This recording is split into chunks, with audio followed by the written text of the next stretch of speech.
Hey guys, this is just your reminder to subscribe. If you have any questions or any cards that you want to send in for our Sicko Zone Hall of Fame, anything like that, shoot us an email. All of our info is down below.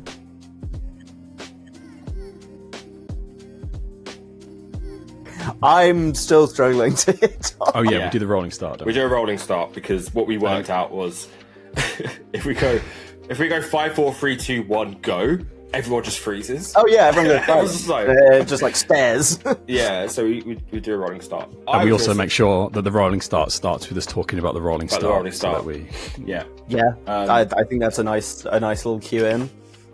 So I was going to say, Tom just showed us his beautiful classic Sonic pillow. That I was trying to work out how to replace my camera with a picture in case if I was eating during recording, which is terrible manners. But I would I don't like people watching me eat. I'm very weird about that. So I would take my camera off and then just replace it with a picture of pregnant Sonic. Please not pregnant Sonic. And just have pregnant Sonic there the whole time. You should have done Quintorius and Talia. No, pregnant Sonic. Why am I all Quintorius? It'd be And pregnant Talia Sonic is the father. Pregnant Sonic, and then just be right back in like word art font. You need the Mario and Sonic kissing the MS Paint one.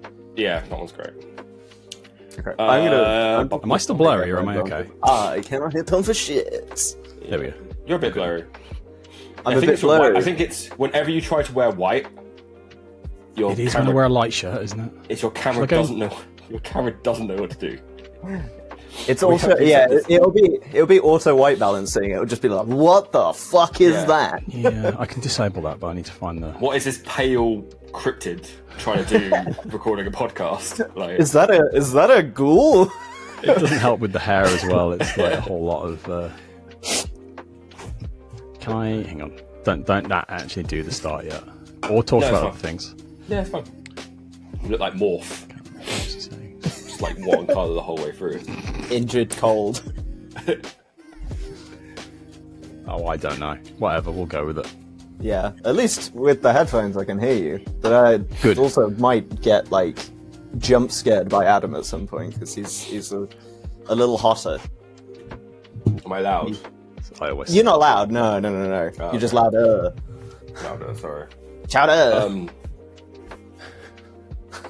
The memes about Tom's mic, Tom's camera will continue until morale improves. It's not as bad as it was last time. Zero days without like a flashback workplace. last time. It looked like you were staring into you're directly next to the sun. Yeah. It was pretty bad. Should we start then? Hello. Hi. Hello. Welcome to the Magic Castles podcast, episode 7. Episode 7. I'm Tom. I've been one of your hosts. This is Adam, GCB, one of your other hosts. That way. And we have our third guest. Third guest. We actually name dropped them earlier on episode 1, I think. Kerri did. 2, maybe? Is it 2? It's Ian. It's Ian. Angry Green Jellybean. Yeah. Episode 1 was bowel movements. Episode 2 was smash or pass. So that's how I remember. Yeah. I remember them as when we spoke about Ian on. Hello, Ian. How are you? Welcome. I'm great. What a fantastic intro. That's what we do. Now Adam. Move to Upkeep. Move to Upkeep, yeah.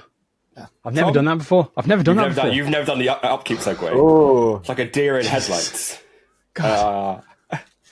Man. Tom, what have you been doing?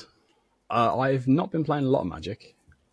I've done a couple of Friday nights. Should we not have introduced Ian a bit more? Yes.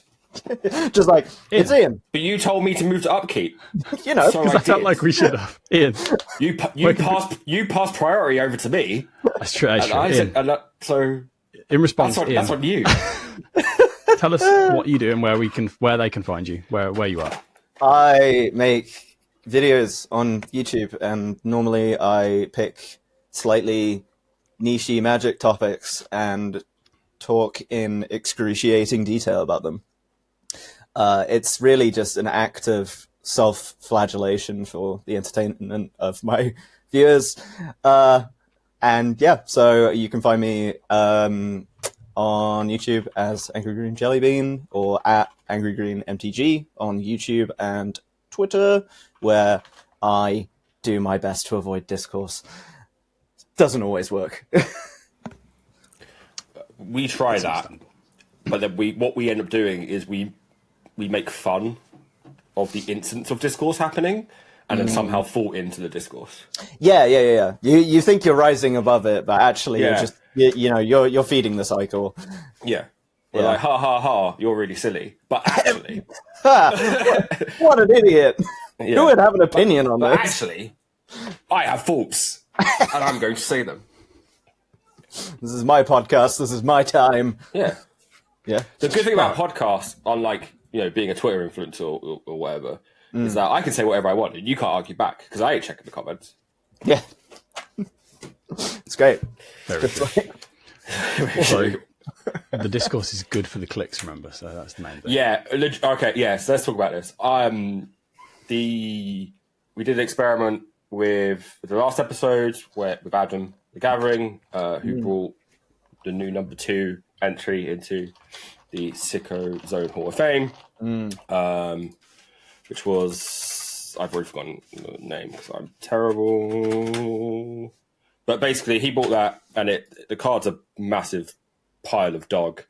Nice. So we use that as the crux of like the thumbnail and the title. Yeah. Bearing in mind that section's like 5 minutes of the entire 2-hour podcast, and I was like, it's the whole feelings around it. So we did a thumb that was quite neggy, and a title that was incredibly neggy, and it's our most viewed episode ever by 10. It's crazy. It's crazy how that works. I mean, it was one of those where I remember it's not my most viewed video all time, but it was like the fastest growing was when I made my video talking about like the concept of staples in Commander and kind of like, the trend upwards in power level and stuff, particularly, which is a weird concept that's kind of just being pushed by product design over time. And yeah, it just like shot off. And to be honest, it's one of those where I do read my comments and I do respond to my comments. And there are so sometimes you're just like on your phone with your little keyboard, just like, I would like to amend that I do check the comments. I do respond to the comments. I love you all dearly. I was doing it for a bit, which is a common theme on this show. In case anyone comments, I do read it. Yeah. And that is a beautiful segue into saying, please like, comment, subscribe, all the good things. If there is a positive interaction button on your screen, press it now. I usually do it at the end of the episode, but I think you've got to do it first as well on YouTube. Leave us a review as well in the comment, please. Yeah. I want to read reviews. I really want to read reviews. Good ones. Oh yeah, that would be nice. Yeah, we can start reading reviews out eventually. I will review the bad ones. I'll read them out. Yeah. That would be a great episode. Like you'd basically just have your own like terrible Amazon product review segment. It would be great. I would love that. There's a podcast I listen to, and they do that. They read out the bad reviews. Yeah. You can leave 5 stars and then just call me a dickhead over 5 paragraphs. That's fine. I'll read that out. Can I? Yeah. Cool. Also, did anyone notice my seamless transition? He got changed. Yeah. What? What are you, like a Taylor Swift concert? You just do There's going to be several changes throughout the show. Oh, it's so impressive. You were right, though. The white balance is just bad. Yeah. That's why I just wear black all the time. I do. Thank you, Ian. Now we move to Upkeep. Tom, what have you been doing? I panicked. Okay, I've not been playing much Magic. I've done a couple of Friday nights. Yesterday, last Friday, we had a new guy at the Friday night club. But I've been waiting all week to play Mr. House because I just got the secret lair, the Fallout lands. Yeah. So it's his literally first game ever. He's playing dog meat because his mates lent it him because I think it's the only precon he's got, which I wouldn't recommend anyone do. Oh, it's a bit all or nothing, isn't it? It's very mechanic rich as well, and mill seems Mill is a hard thing to explain to people. Self-mill anyway. new players anyway. Yeah. Yeah. So basically, I ended up I think I got a Reckless Fireweaver out on 3 or 4. I got an Academy Manufacturer out. Oh no! By this point, I had about 20 robots, and I can't remember the name of the card. It's an enchantment. It's Boros, and you tap 3 creatures and make a treasure. Something partnership. Yeah, Prosperous Partnership. Yes, I've used that card. It's sick. It's so good. So I basically tapped everything down. Every Love 3 it. was 3 tokens. It was 3 damage to everyone, and yeah. So the game after that though was great. We had another game where we chilled a little bit. But yeah, that was fun. Other than that, I've been building my shuffle deck. No spoilers, but I've been building that. You know, That sounds like a great use of everyone's time. It just sounds like an instruction. You're just playing like all 10 fetch lands. No. You're just like, let's go. no, EDH Rec Shuffle. Oh, Last episode. Right.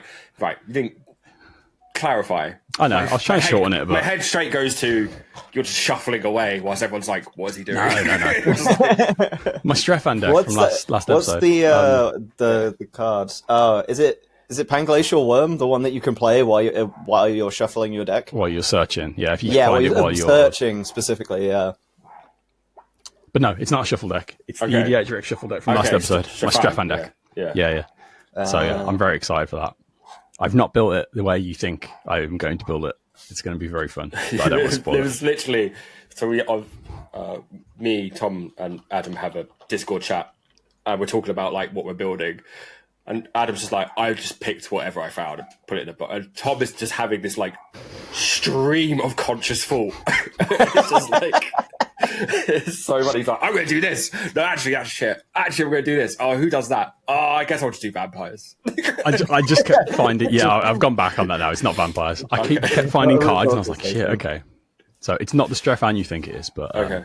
But yeah. So other than that, I've been getting back into Necromunda and miniature painting and stuff. So that's been fun. And Fallout 76. I'm addicted to Fallout 76 now. It's incredible. But this is a Magic podcast. Yeah. Magic podcast. Video game is the next time. Jenny, what's up with you? This is where you can plug all your goings on. I mean, I've been in a slight bit of a creative slump at the minute, so I need to go back on the video things. It's change in work, so it's kind of been like, I suddenly have no time or energy. This is great. So yeah, but I've been playing Magic, still regularly attending on Wednesdays at Loading Bar in Stoke Newington. It's a good little group. What was my most recent deck? Oh, yes. So, spoiler, you're getting the exclusive here, because this is actually going to be the script I've been working on. I'm going to talk about battles, and I have made this deck, which has all 36 battles in it. Wow. And the idea is very simple. I play Kenrith, and I don't hit my battles. I try and talk you into hitting my battles for me. Okay, that's cute. Yeah. We had a battle come up on a game on last Sunday. It was Maladot John played a battle, and he was like, "Who did I put it on?" I was like, "I'm never blocking this." I was like, "You can pull it on me. Great. I don't care. Like whatever, you put it here. I've never." He was, and then I think he went to attack it twice. He was like, "Do you block?" I was like, "No, I don't care. Like, get out of the way." Yeah, and I then had a if battle you last night, flipped and you're like, "Oh, that's on the back." Like, what? The one that got played last night, I've never seen, and the back seems really bad. It was like, I think it was a fight effect, the front side. It's a green one, and then it flips Right. to ooze. I think I know the one you mean. Yes. And it turns into the gelatinous blob thing that makes a creature lose all abilities and get +2/+2 at the beginning of combat. Get bigger. Yeah, it's so weird. I don't get it. It is an odd one. Yeah. I think that's the thing. I think battles are really interesting, and obviously I'll delve into this later another time. Obviously, because like a new card type, big deal, right? You know, it was pretty crazy. But they got that. It's that internal balancing thing, And it's that whole thing of like, how do we make these like scale? And as a result, some of them are just absolute dog. Like Invasion of is it Lorwyn? The elves one? Yeah. It's 6 mana to give a creature -X for the number of lands you control. It's just like I don't think they should have printed any uncommon. Yeah. I think they should have just gone like 2-footed in and just done all rare or mythic, and then kept the power level high to keep them interesting. Yeah. I think by making them uncommon early, is you're just desensitizing people to them in like general. For sure. And I get why it's like the only kind of mechanic in that set that's like shiny, but I do feel like it's I do feel like it's an interesting like discussion to have. 'Cause I actually think like March of the Machine is a really interesting set in that by having all the identity, it has no identity, and then both of the core mechanics in backup and battles feel like whiffs. Yeah, I think backup can be fun in the right situations, but anything that's kind of based around +1/+1 counters is a little dry anyway. But you do get Guardian Scale Lord is fantastic. That is such a great card. It always overperforms. Like, it's so good. But yeah, I think the thing that is weirdest about battles, and particularly like how they landed and how they felt particularly, and with March of the Machine being that kind of big everything set, is it's like you can say there was a balancing factor in terms of like, you know, it's a limited environment, a draft environment, there's all these battles and stuff, but you could go to a pre-release for March of the Machine and open your packs and be like, I got a battle that is terrible, and the guy next to you has a Ragavan. Yeah. Like, that was the same environment. Yeah, that's true. Yeah, it's all over the place. Yeah, it's kind of crazy. But yeah, anyway, so that's been fun.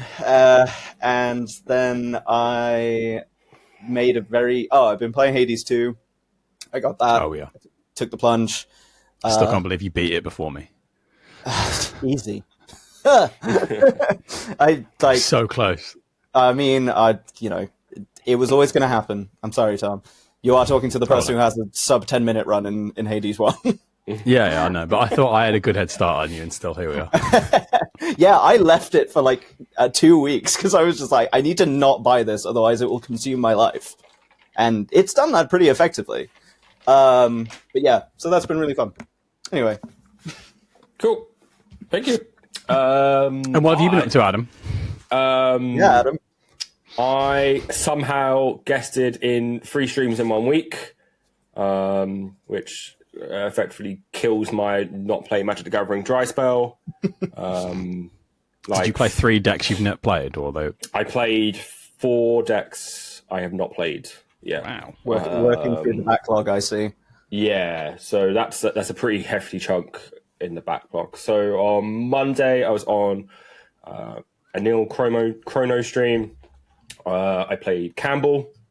In Plane Chase, Campbell was disgusting. Because so many of the planes are just like, you make a guy in your turn. You're like, no, comrade, we make a guy. And then you're just like, I still stand by the fact that I feel like that second line of text on Campbell is like really annoying because just everyone's just like, who's doing that to me? And then once you're gone, and like I think at one point, I was playing like 7 for Campbell. Like Campbell kept getting the honest mayor kept getting shot down, so we had to keep bringing him back in. Yeah. Have you seen that new card in I know we're going to talk about MH3 later, but in the Commander set, there's Silver Quill Lecturer. Yes, that card's sick. Yeah, that's going to be so good in Campbell. Yeah, that's going in Campbell. So yeah, Campbell's a lot of fun. I don't typically play Orzhov, so I think that spin on it's quite nice. It's just boring. Like, it's not boring. It's just like, oh, I'm shady religious type. And it's like, yeah, we get it. And then they kind of haven't moved away from that archetype ever. Whereas this, I feel like at least the kind of, crooked politician is only one step removed from that archetype, I guess. But it was quite fun. It was quite fun. They call me the law in these parts. Yeah. So that was a fun time. And then on Tuesday, Woody from Kitchen Table was like, "Oh, I want to record some games." I was like, "I am around." So game 1 played Mothman from the Fallout sets, slightly upgraded, more into proliferate than +1/+1 counters. Again, Mothman, a card that I really wish didn't have that second line of text, because Mothman becomes an absolute tank. After one turn rotation, everyone's like, "I have to kill that thing." And it's got evasion, so it's already Yeah. over most And things. it's just like, you will just accidentally kill someone with Mothman. Yeah. It's like, just because I'm sorry. It's like, it's like a 12/12 now. Beat you. Mothman's interesting, and I think I need to reevaluate how I play it. I feel like go on. Yeah, I think it's one of those where obviously like the way he's designed is just hyper aggressive. Yeah. Because if there was a way of triggering the rad counters without attacking, then he would be much less menacing. More sure, yeah, he'd still be fucking huge, but it's one of those. I just want to like rad people out, and I can't. So because it's so much more efficient just to beat you down, this gigantic moth. That's the problem I had with Anna one. I didn't want to make it a mill deck. I wanted to make it a rogue deck, but you just incidentally mill people out. So it's like, you know. I did get to Rat Storm for 4, which was nice. Nice. Which was interesting turn events. And was like, "What's that card do?" And I've literally read Storm Proliferate. Let's go. But yeah, so Mothman was fun. It was an interesting game where it was like, I think it got to my turn. It was like, I can take out, the whole table was still live. And it's like, I can take out 2 people, but no one's dead. And there was just no way of breaking it down. And I think I've had that experience now a couple of times with Mothman, with the precons as well. And then we had time for another game because that game was really quick, thanks to Mothman. And then played Sophia and Tiny. So good. I love that deck. Such Jesus a good deck. Christ. Sophia's It's so one of my faves. fun. I have a Sophia deck as well, and I can tell you, it gets out of control so quickly. Yeah, It's fantastic. The thing I like, so I was like, I think it was land screwed. I have to like review the game again, but like that didn't stop me from just doing stuff. But like not just like twiddling my thumbs, like actually creating action and creating resources and drawing cards. So I was really, really enjoying that. I nearly got to second harvest for 20 something, and then I was dead on that turn. And luckily, because I had Rise and Shine just in hand, so everyone was about to get destroyed by a bunch of dog treats. Nice. So that was cool. And then on Sunday, played with Maladok John and the BCG lot. Took Roxanne. Roxanne's disgusting. And Really? Yeah. Like, just naturally really good. And everyone's like, yeah, this thing's like busted in Brawl on Arena and like is a problem. I'm like, I just want to paint my stupid Catwoman with a chicken horse who makes rocks. I think it's she's just got like every line of text on her is value, and it doesn't read as strong as it is. The fact that you get the meteorite on ETB and attack, the fact that it's just meteorite, so it comes down and shocks something, and then it sticks around and makes mana, and then if she's on the board, you're making 2 mana, and then suddenly like, you know, you're getting out of hand really, really quick. And then stack that with mobilized mechanized warfare, which is 1 red artifacts and red sources you control deal 1 extra damage. And then any sort of extra combat effect, and you're just like wiping people out. And then Reckless Fireweaver will get the job done on that as well. It's just murdering everyone. So yeah, Roxanne, really fun, but like I would have put that deck at like the meme a 7. But it's probably actually pushing high 8, low 9. The way I like to rate decks is ignore anything lower than a 7 and ignore anything that's like CDH, and then that is 1 to 10. Yeah. So 7 is 1. Yeah, 10 is under EDH. I would CDH, say, sorry. On that scale, I would say it's probably like a 6. Like, legitimately, I did not... Because the thing is, if Roxanne comes in and attacks, she's paid for her command attacks. Yeah. So, like, there you go. So there was someone, Lewis was like, I have to get rid of Roxanne. I was like, on the same time, I was like, okay, pay for Roxanne. Like, Yeah, and then she makes another rock. Yeah, you're like, cool. So she's actually, halfway there. You just gave me another meteorite. Shock you? Yeah, Like, they stick around, don't they? They're not like gone. Yeah. No. So it's weak to, obviously, like, Vandal Blast effects or anything like that. And I do think, like, you know, I think as a society, I think we have gotten away from... We do live in a society. We do live in a society. But I think, like, as a cultural, commander hive mind, like, I am seeing less and less Vandal Blast. And I do think it is probably time for it to come back. I've been buying so many Vandal Blasts lately. I would, seriously. There's just too much stuff. Like, people are just making great rectangles everywhere, and you need to stop it. Yeah. Like, I've been thinking about jamming Roxanne in my Kibo deck, but I don't know if it's worth it. It's probably worth it. Because it will double up the bananas. Yeah. It's a lot of fun. I'm not sure it's fun for everyone else. But me going like, Karlak, Roxanne, attack, make a meteorite, untap, these are her first strikes, and they're not dying. Get another meteorite because I get to attack again. That's dead. Like, you're just like... Yeah, you're just pinging everyone off, and then you're like, okay. And then when you're dangerous is when you're like, oh, I just get to throw meteorites at faces now. And then people get worried. Yeah. Yeah, she's like Gruul Kinnan, basically. Yeah, I would say it's she's more expensive comparable. inherently, but the effect is there, right? I think Kinnan obviously is like, get rid of that now. And I think Roxanne, you're like, oh, this is fun. And I think obviously like the flavour and the art of it does a lot to like soften it. So I was a stupid with a chicken horse. And then you're suddenly just like, oh, this is a pad harmonicon. Oh, I'm making 2 meteorites now. Oh, they will do 4 damage. You are all so dead. And it was just like, yep. Like, and it's too late, and you have way too much advantage. So yeah, Roxanne, really fun. I might have a look at the list. It might need tuning down. I'm going to play a couple more games with it, and reevaluate what it's doing. Because I want it to be like my fun deck that I can kind of crack out and be like, la la la, meteorite you. But it was pretty. I mean, that game also, I didn't think we had that many board wipes. I think I was like one of the only board wipes. Yeah. Really early, which is again an effect of Roxanne being 5, is you can go board wipe on 4, play Roxanne. I am so ahead. I love a turn 4 board wipe. Right before you play Commander, it's the best feeling. You're like, I'm just gonna set up, everyone get out of the way, and then here's my 5-drop commander. So that was cool. So good. And then building Krond. I'm a bit deflated on Krond in that I've just built Preston, and it's basically the same list minus red. So I actually might change Preston. I might change Preston into Naya land guys.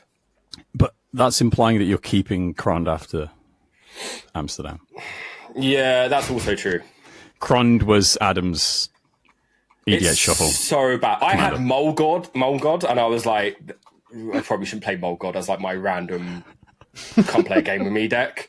Yeah. So I was like, oh, okay, I'll refresh the shuffle, and it was Krond. And I was like, cool.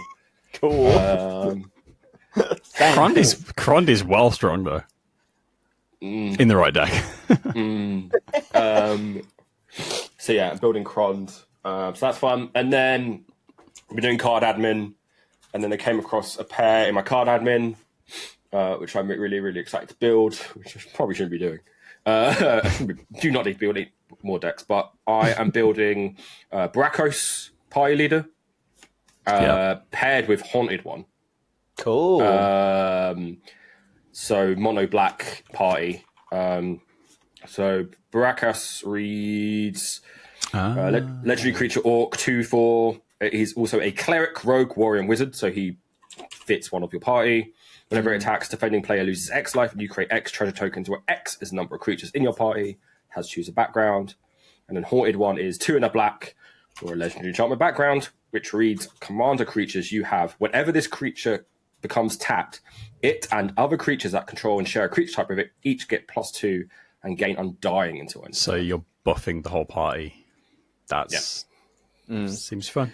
Yeah, and like black has the best kind of coverage across all of the party members as a whole. So there's a lot of fun warriors, there's a lot of fun clerics.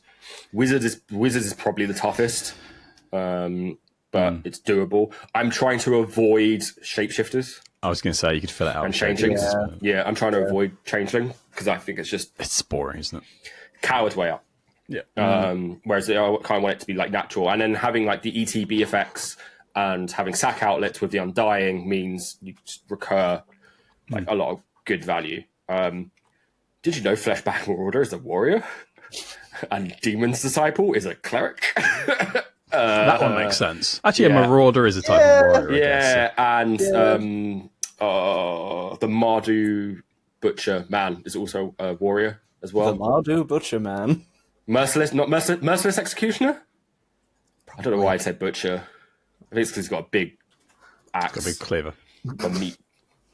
I've just got Fallout 76 Meat Week on the brain. Mate, it's so good. Cleavers and butchers. I've scrapped so many cleavers this last couple of weeks. It's insane. Why do you keep giving me cleavers? Anyway, it's always 3 as well. It's always 3. There's one of me. I had 2 arms. Before we move out of Upkeep, I've just remembered I've got a couple of decks that I'm actually building that I shouldn't be. I've nearly finished my Chisei proliferate, like anti-proliferate deck. Yep. I was so chuffed to be building this, and then Ben Wheeler played it on the LRR mono blue, and he was talking about how crap it is and how trash it is, and I'm sat there like I've got a nice foil and everything. It's so jank, but he it's at the beginning of your upkeep, sacrifice it unless you remove a counter from a permanent you control. So it's a lot of like keeping sagas on the one that you want, and but the whole deck is a lot of proliferate as well. So it's all playing with counters. It's really interesting. It'll work really well with that. There's sack a lot outlet of weird and Cauldron of Souls. Oh yeah. Also, Tatsunari Toad Rider. I wanted to build a really budget mutate Tatsunari. Yeah, nice. So mutate, man. Also, and then everyone looks at you as like, "What the hell is that?" At least I like dumb mechanics. At least you're in the right colors for it, I guess. Like Soul Tie is like the mutate colors. Also, before we move, consider me influenced. I bought the tropical. Nice. Yeah, nice. I couldn't. I saw one too many posts, Adam and Josh. Thank you very much. And then literally put in the order as soon as I saw those. So yeah, peer pressure, and I'm an absolute mark from getting influenced. Right. So you're supposed to be the influencer, Adam, not be the influencee. No, I'm just like, I follow too many people getting and buying cool stuff, and I'm just like, I need those.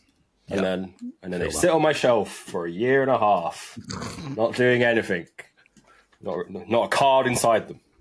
And I'm like, why have I got these? So we were quite timely for once with our Modern Horizons 3 timing, and spoilers, I think, finished yesterday. Yep, and this episode should air the day before release. Pre-release, release. Like a lot of people will be getting it on the Friday. Feels toit. Yeah, real nice. So we have all picked out, including our honourable guest, a couple cards to mention.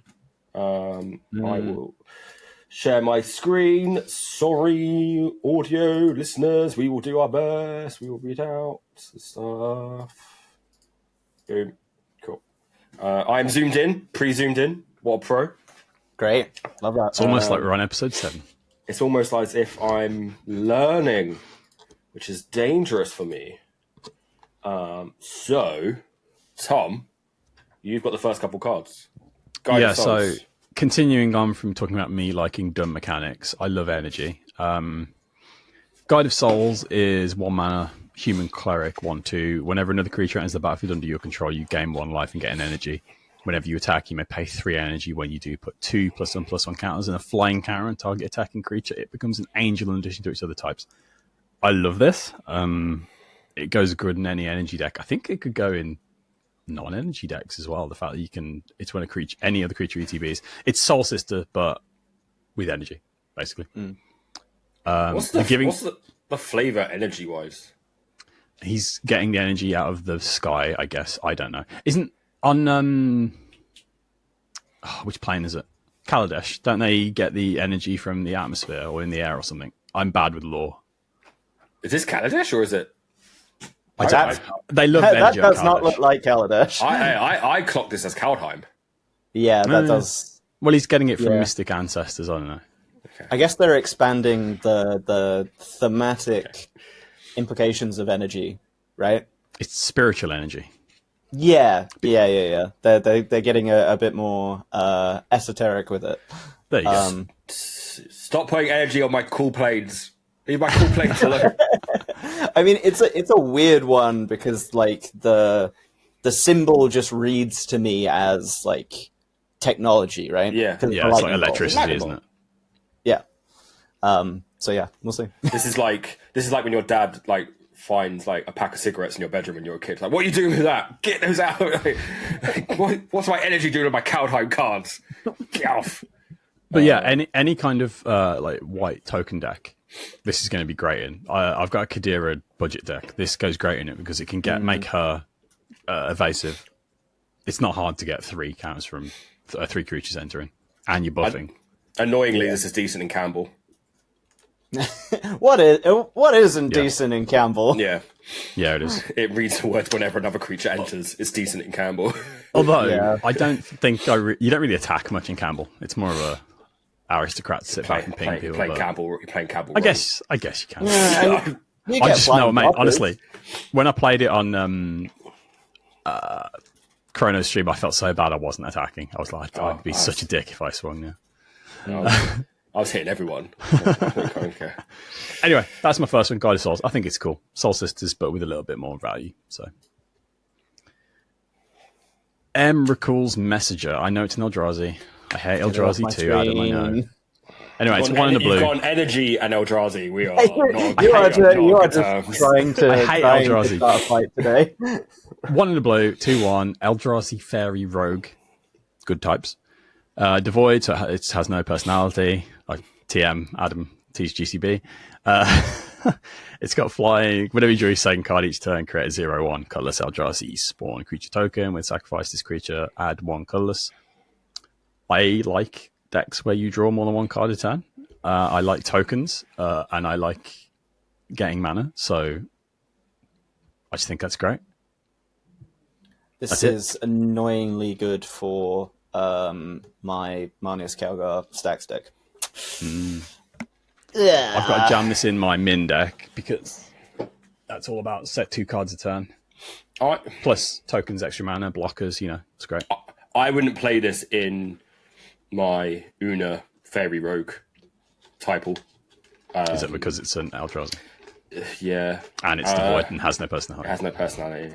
But also that deck doesn't care about drawing 2 cards per turn, I don't think. Yeah. But then also, if this was a Fairy Rogue that, when you draw a second card, made a treasure, I probably would play it. So I'm even considering this in Anawan because like he makes you draw extra cards, and it's giving you extra blockers, mana. So I just think it's got a lot of, it's a fairy as well. Yeah. So I think it just covers a lot of bases. It's probably the one thing that's probably going for it is it's probably the best Eldrazi art I've ever seen. The art is astounding because it's got a face, so it's got a bit of personality. The art is incredible. It's not just a big octopus, right? Marionette Apprentice. 1 in the black, creature artificer, fabricate 1. When it ETBs, put a +1/+1 counter on it, or create a 1/1 colorless servo. Whenever another creature or artifact you control is put into a graveyard from the battlefield, each opponent loses 1 HP, and it's a 1/2. It's just Marionette Master, but like split in half. Somebody's cast Saw in half on a Marionette Master. I think it's better, right? Yeah, it comes in sooner. It's less. It's less like God. That's got to go. Yeah. Because a Marionette Master drops, you're dead. But this drops, you might. Whatever. We can last a few more turns. Does this just? Oh, it's you controls. It doesn't auto replace Blood Artist, but it's Marionette Master, but split in half. Yeah, it's strong, very very strong. Yeah, it's just a good, and it's an uncommon. So yeah, it's a staple. It's sick and Campbell. Yeah, definitely. We're gonna be hearing that a lot, aren't we? There's so many cards in this set that are uncommon, and they're just staples that are going to be like. I'm so excited. Yeah, that's Modern Horizons, baby. Yeah, hell yeah. This is my commander that I'm going to build. Shill Gengar. It's got Gengar in the name that Adam pointed out to me. I will always shill Gengar. Shill Gengar, me too. Yeah. Sire of Famine, 3 and 2 black, legendary creature, Elf Demon. He's a 6/6, 6/6, of course. He's got flying. Sacrifice another creature, create a blood token. If you sacrifice an angel this way, create a number of blood tokens equal to its toughness, and it's got an activated ability. It's Orzhov. So it's black or white times 3. Sacrifice 6 blood, return each creature card from your graveyard to the battlefield with a finality counter on it. Those creatures are vampires since they're other types. So it's an Orzhov commander. And I know earlier we were talking about how bad Orzhov commanders are. I agree, but I am. The art as well, incredible. I mean, if it didn't have the word angel on it, it would be mono black. Yeah. Right. Yeah. But I love the idea of a demon vampire. killing angels. It's incredible. Is this the first vampire? Is this the first card to make blood that is not a vampire? Or like a creature? Possibly. Not the fountain. The fountain doesn't count. Yeah, and like the arterial, like the enchantment stuff. It could be. But yeah, I love this. It's a little like Mirko, but in different colours. You can do that ability. It's not sorcery speed. You can do that whenever you want to. It's cracked as hell. So you could play, and we'll talk about the kind of. I mean, we've already spoken about like the flesh bag order package, but you could just play that as like instant speed. You sack all your stuff. Yeah. I love this. And that fills your graveyard. Because you play flesh bag, sack it to itself, it goes in your. I mean, no one will like playing this game, but like you can just like set up loops where you're. You need 6. Well, no, because it's got a finality counter on it, so you can't loop stuff. Oh, okay, yeah, you can't loop it. But wait, and then no, I just judged in my head. And you need 6. Down. You need 6 blood as well to do it. So it is. Yeah. Probably difficult to break. Well, there's probably enough incidental ways of making blood in mono black. Yeah, the finality count is what stops it. I mean, there's ways to take it off. Like my Mirko deck has got so many ways to get rid of the counters because it is a counter after all. But yeah, I just think it's really fun. The art as well. I think this is the only time I'll ever want the normal art over the full art because I think that's the portrait is sick, but the basic art is just astounding. Yeah, I like basic art a lot. Is there a borderless? No. So I meant the portrait. The portrait. Is there a borderless version? No, it's etched. Etched is boring. Oh, okay. I know, fine. but yeah, incredible. Yeah, that's me. That's going to be my commander for this set. Although saying that, the precons all apart from the Eldrazi one look incredible. So we'll talk about that in a minute because I don't agree with you. Ian Jelly, your cards are up. Well, we've got to go with the green one. It's one of the free spells, Flare of Cultivation. It is a generic and green. It's a sorcery, and you may sacrifice a non-token green creature rather than pay the spell's mana cost. And you search your library for up to 2 basic land cards, reveal those cards, one onto the battlefield tapped, and the other into your hand. It is free Kadama's Reach. That is fantastic. It is just like... I mean, it's gonna go in every landfall deck, including my mono-green Nissa landfall deck. I like it because it's just a really nice way of ramping. You can turn like your Elvish Mystic or your Bop into like a less easy to remove land, right? It's just great. So. Not too much to say about that one. It's just really good. The obvious cap is the sorcery speed. But I think that's instant speed ramp is always dangerous. And they definitely have been moving away from that, like that kind of Harrow style effect where you just I think on a creature as well, right? Because you can just blank someone's spell and then benefit straight away. Do not buy this card for $14. Jesus Christ.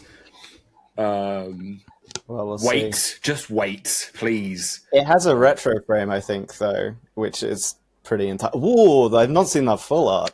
Yeah, the full art's incredible for the flares. The full art's really nice. I would argue that is probably okay at $19. But wait, just wait. Do not buy the base card version of this card for $14. Jesus Christ. Yeah, the retro looks nice as well. I really like retro frames. I mean, the end goal for my Nissa deck is for everything to be retro frames. So sick.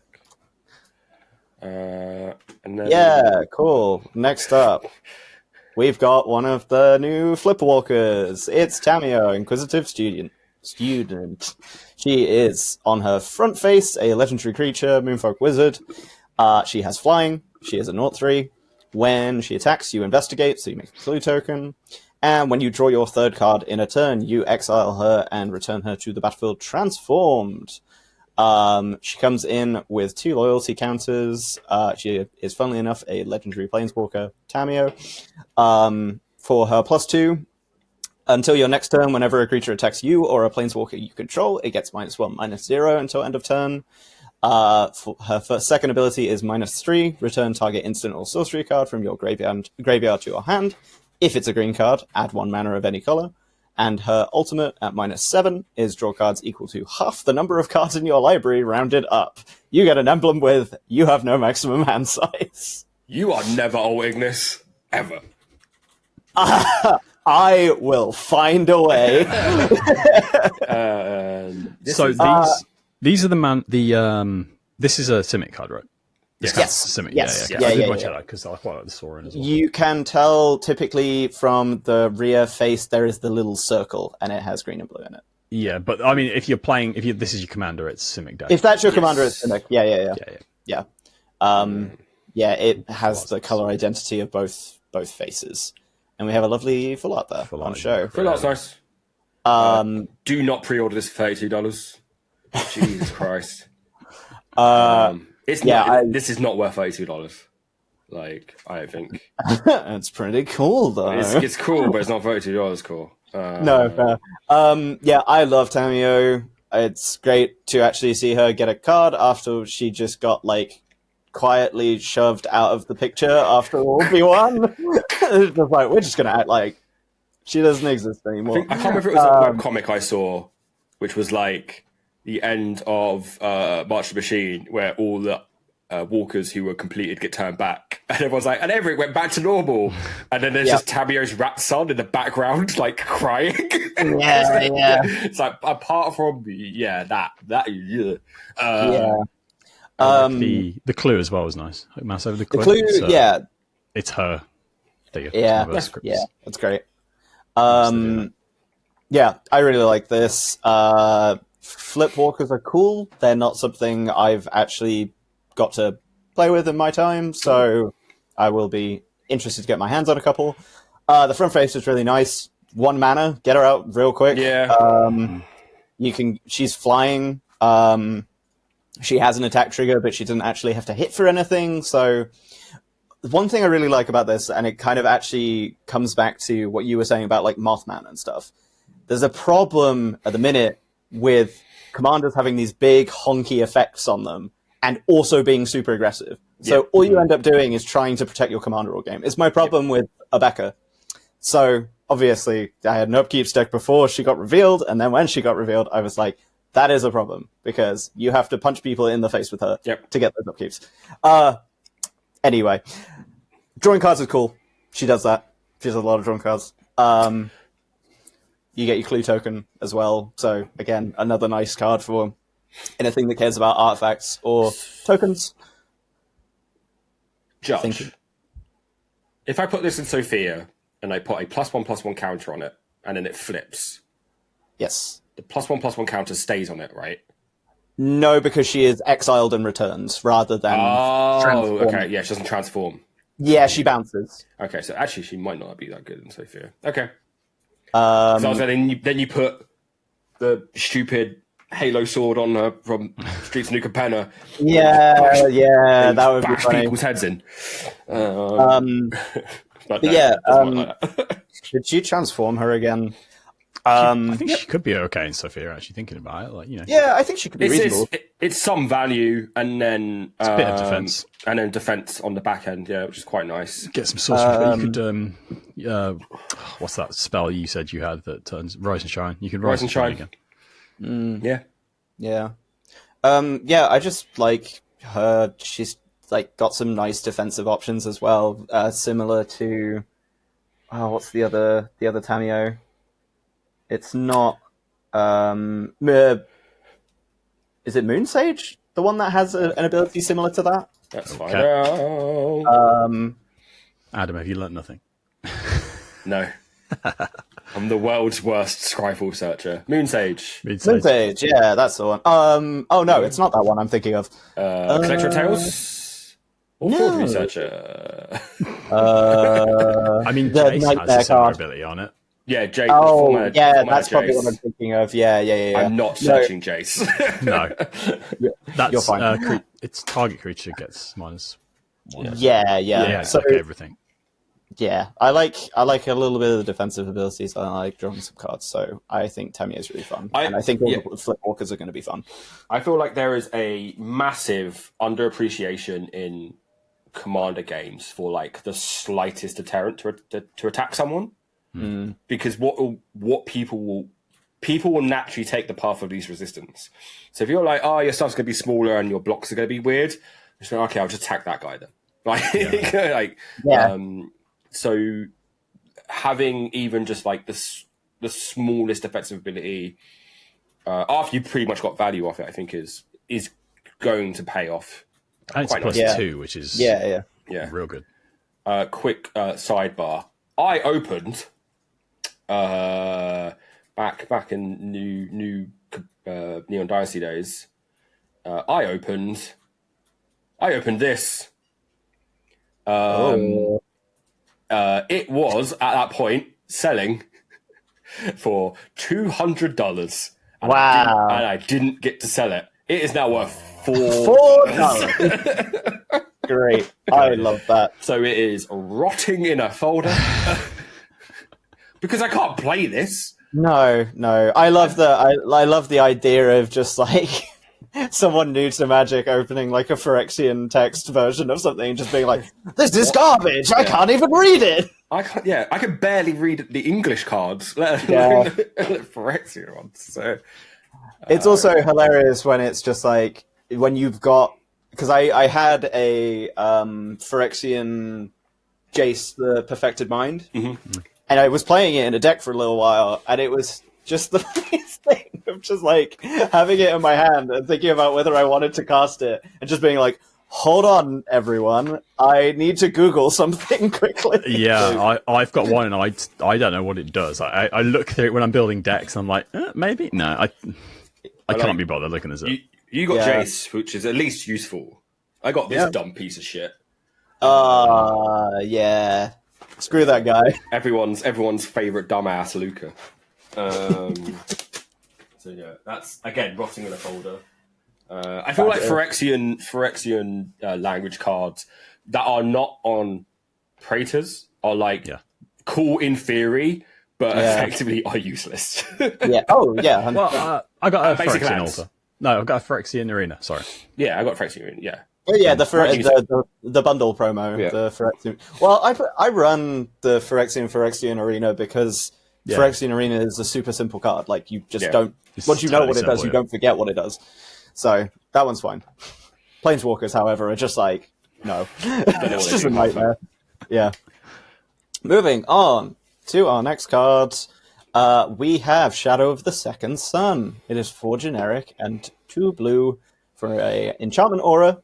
You enchant player, and at the beginning of enchant player's post-combat main phase, there is an additional beginning phase after this phase. Surprise. They thought they were so fucking cute with this, didn't they? But yeah, I love it. It's harder to deal with Sphinx of the Second Sun. Yeah, it's great. It's going straight in my Ninth Doctor Clara upkeep deck because more upkeeps, baby. More upkeeps. Give me more. I love it. 6 is a lot though, but I think Oh yeah, but it's worth. I don't pay for anything in that deck anyway. Yeah, I it's fair. play as anything in 10th foretold, either, so. and then yeah, it's just like play as foretold and wait like a turn, and you can play the majority of your deck by that point. God, I don't want to talk about that card anymore. And next, oh yeah, so I picked 5 for some reason. Yeah, we've got a good boy, slash girl, slash whatever they are. Philia, Exuberant Shepherd, 1 generic and a white for a legendary creature dog, 2/2, has flash, and whenever Philia attacks, exile up to 1 other target non-land permanent. At the beginning of the next end step, return that card to the battlefield under its owner's control. If it entered under your control, you put a +1/+1 counter on Philia. Nice little flicker engine. Yeah, I think it's cute. Cheap. I think Caster cheap. instant speed. Yeah, cheap flash and flicker is nice. That needs to go in my Shield Gengar deck, which would be quite funny. My big demon guy and then his little dog flickering all the things with finale counters. Yeah, I think the side portrait's nice. Yeah. Do not buy the edge foil at $37, you fucking lunatics. I do think it might be hard to attack with it and it not die because it's only a 2/2. I think it is there for deal making in Commander games where you're like, hey, I'm going to attack you with this, can you lay it through? But maybe you blink something that like, hey, maybe it's actually okay in Campbell because you're like, hey, you have this and then you get more tokens. We should name this podcast Everything Goes in Campbell. Everything goes in Campbell. Everything goes in Campbell. You blink your haunted horror, and you're like, double it up. But I'll give you the centaurs. I think they legitimately could be like, that could be quite fun. Yeah. Campbell is still making dog. No one's going to agree to anything though with Campbell. You get one. You get one with Campbell. Yeah, the first game you play with somebody. Yeah, no one trusts you after that. So. Which is right. Yeah. I think the dog's great. And it's great. Big fan. And the last card I chose is Charitable Levy. It is 1 generic and white enchantment. Non-creature spells cost 1 more to cast. Whenever a player casts a non-creature spell, you put a collection counter on Charitable Levy. Then, if there are 3 or more collection counters on it, you sacrifice it. If you do, draw a card. Then you may search your library for a Plains card, put it onto the battlefield tapped, then shuffle. Campbell. Give it a rating on the Campbell scale. Yes, that's the Campbell scale. Wait, look how much it costs. Cheap maybe. stats. There's not many non-creature spells in Campbell, is there? No, but also what you're doing is you're just warding their removal for a turn or what have you. Put a collection card there for sacrifice. If you draw a card, you may then search library. Maybe. It's not like horrendous in Campbell. I don't know. Like it's not exciting. It's good utility. Yeah, it's great. It's great utility. Excuse me. 3 out of 5 on the Campbell scale. 3 out of 5 on the Campbell scale. You heard it first. We'll take it. It slows down the some of the early game casting. It's the fact that it costs 2. I think is the thing. And then it replaces itself with a land after triggering. And draw. Replaces itself and gets you a land. It's great.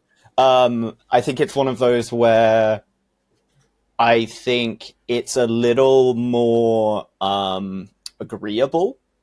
I think if it just sat on the board the whole time, people would have a big problem with it. But I think the fact that it's kind of like, hey, I mean, if you just want to cast your 3 non-creature spells, I'll get my land and my card, and it's over, baby. It's not as offensive as it could be. It's not like it's not going to. Oh yeah, but people are going to be recurring this. Let's be honest. It's going to make some people groan, but still, it's not going to. It ain't going to stick about. I think the nice thing about it is at 2, it somehow also scales with the game. Right. Yes. So this is actually fine on 2 mana because you'll eventually replace itself and get your card early, your land early, and get you to ramp. But then when you want that like layer of protection when everyone's trying to do bonkers mad shit, being able to put a small stopgap on that, which said is like agreeable, right? It's not like you're just saying you can't cast spells anymore. I think it's not going to people aren't going to turn around and be like, oh, they're trying to pillow fort, kill them. Yeah. Europeans showing that they have great taste, €29. Americans, $5.29 for a white uncommon. Wake up. I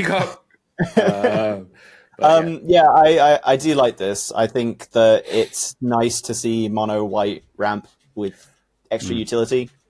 I typically kind of like those effects. I mean, a lot of them are just bad or not worth the mana, but you know, you can Sun Titan this.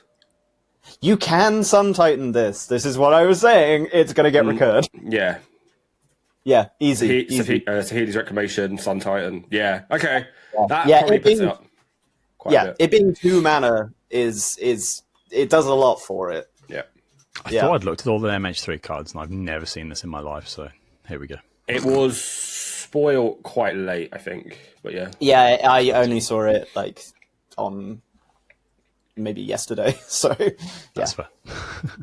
Moving on to my cards, I only have 4 because I realized very quickly this set is not for me. They did that reveal video where they were like, the 3 things this set cares about are Eldrazi, energy, and flippable planeswalkers. And I was like, you are 0 for 3 on the Adam scale. So I quickly looked at my Magic Madhouse shopping basket, which had the promo code.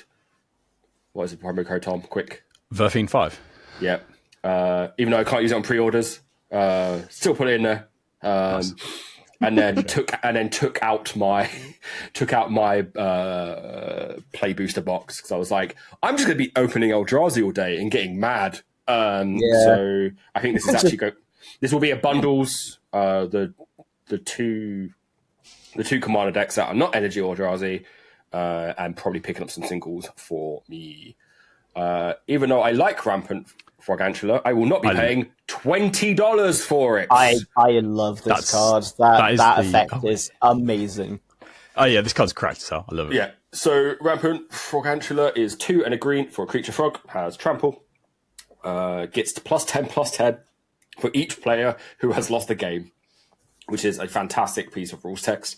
And then whenever Frogantula deals combat damage to a player, you may mill that many cards, put any number of land cards from among them onto the battlefield tapped. Busted. Which pre-con's The it's Graveyard Overdrive. Yeah.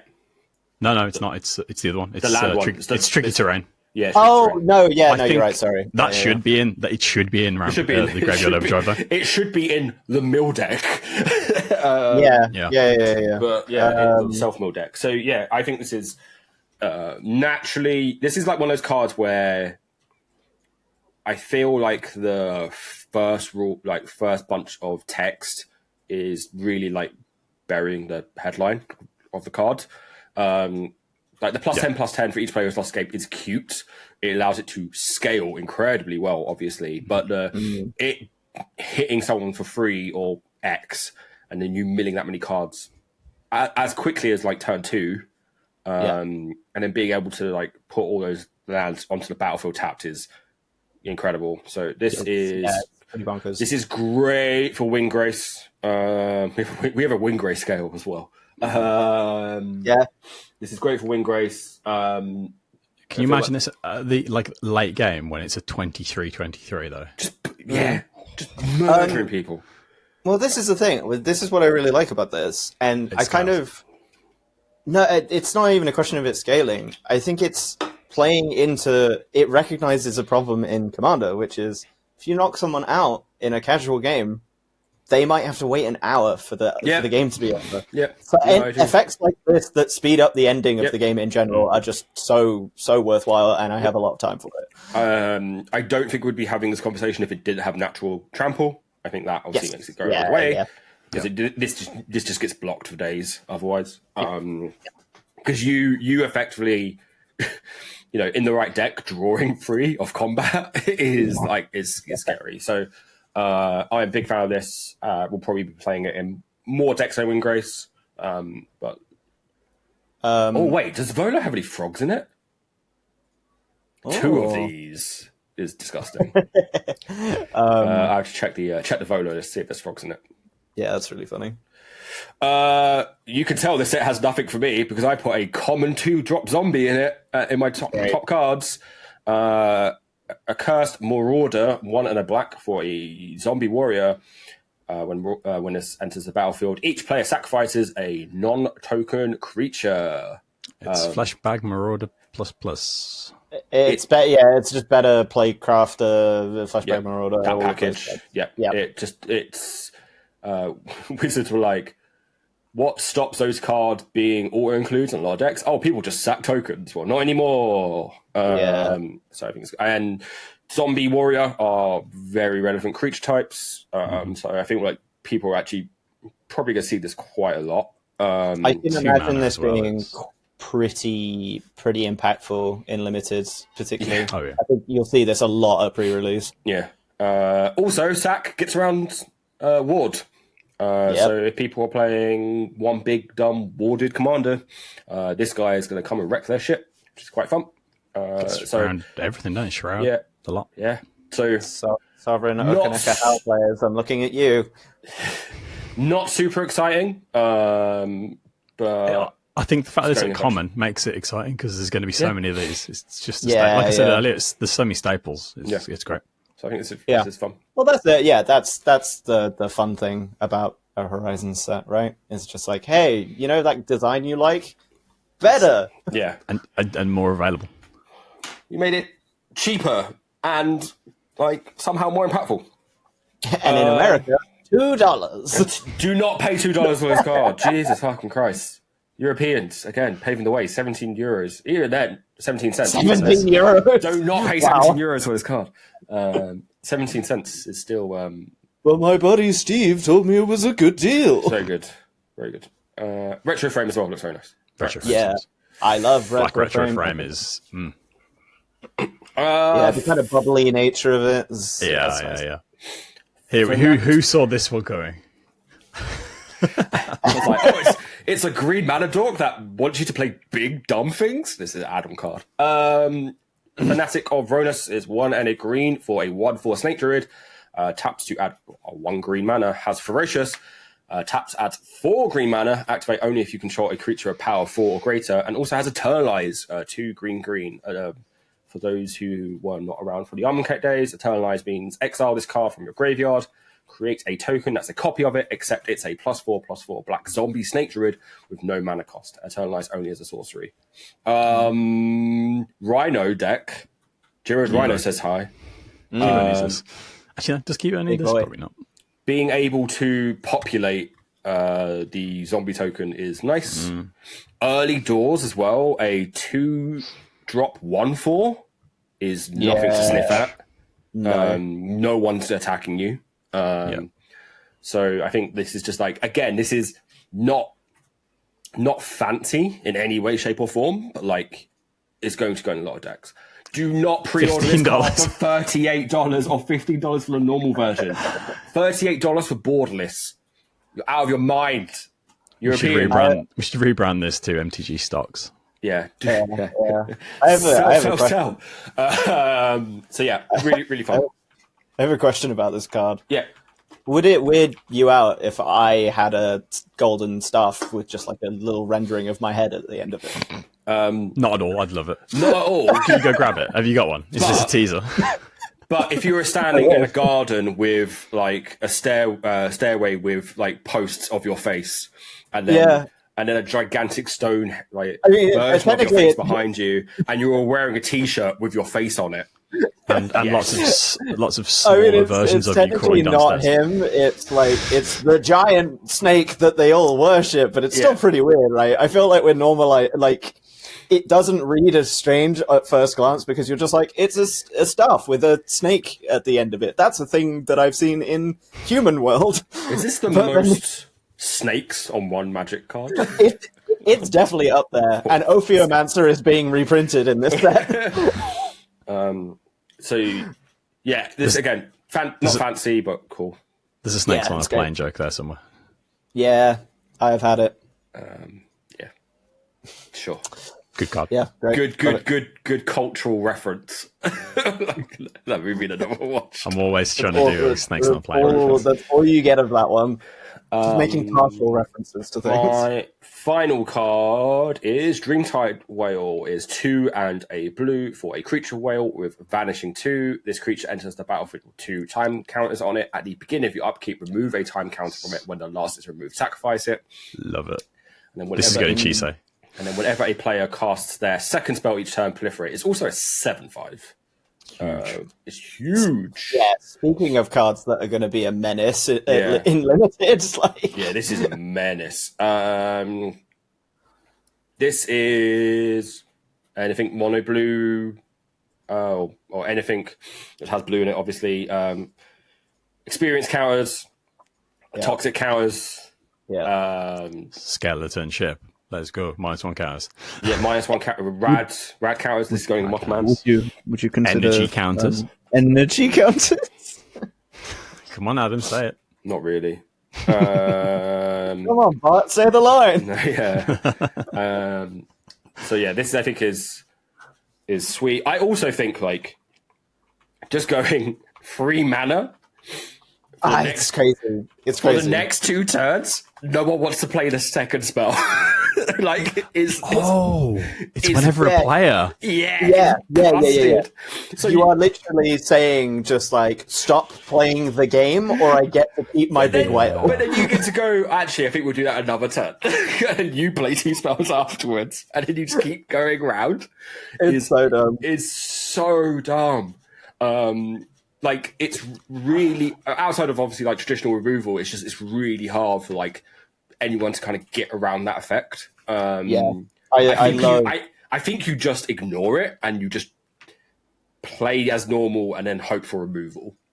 Yeah, I mean, I love these the like when a player casts their second spell. Yeah, like Lotho is a house. Like that card is so bonkers.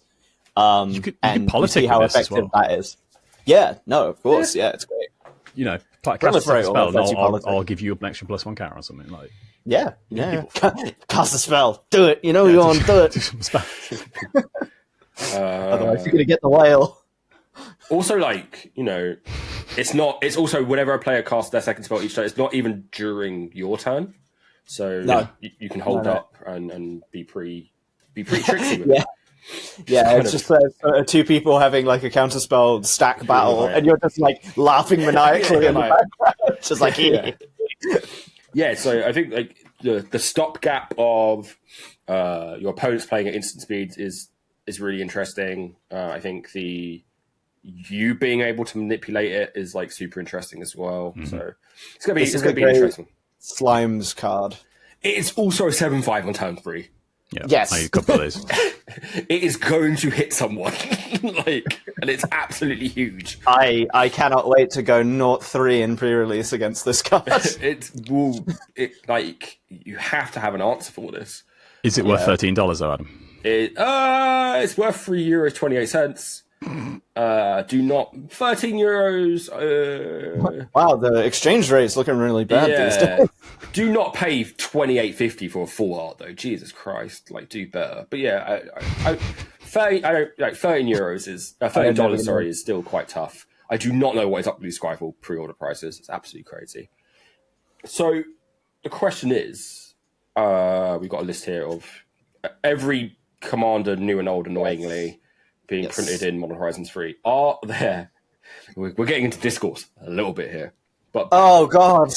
I've just realised I'm going to play against Kalia pre-release. Yeah. But we're backdooring our way a little bit into it. Do you think there are any new Modern Horizons 3 commanders that are 100% Rule 0 conversations? Because I have 3. Okay. Then that big Eldrazi. Yep. Oh, also Kudo. Which one? Before we talk, Kudo would have been on my list, but we all talked about Kudo when he was revealed. Love this guy. Genku as well. I totally missed that. I want to build Genku. Yeah. The art is beautiful. The tokens are beautiful. Yes, yeah, Genku looks really cool. Rule zeros. Well, go on, hit us with your rule zeros. Yeah, come on. Okay, so Nadu, if you say the word Scoot Swarm, I will probably leave the table. Yep. I think like if you're like, oh, I'm just gonna play this artifact that has equipment that has a 0 equip cost and just move them along and then make you want to unalive yourself. Yeah, okay. Yeah, I didn't even not think about that. I am not It triggers. interested. Yeah. It triggers twice though. Per creature. Creatures you control have. Shit. Okay. Yeah. Whenever this creature becomes so, you just move your artifacts across your new Screech Swarms. Yes. Yeah. Okay. That's that. We're gonna redig up that. Lightning Greaves is a bad card Discord, aren't we?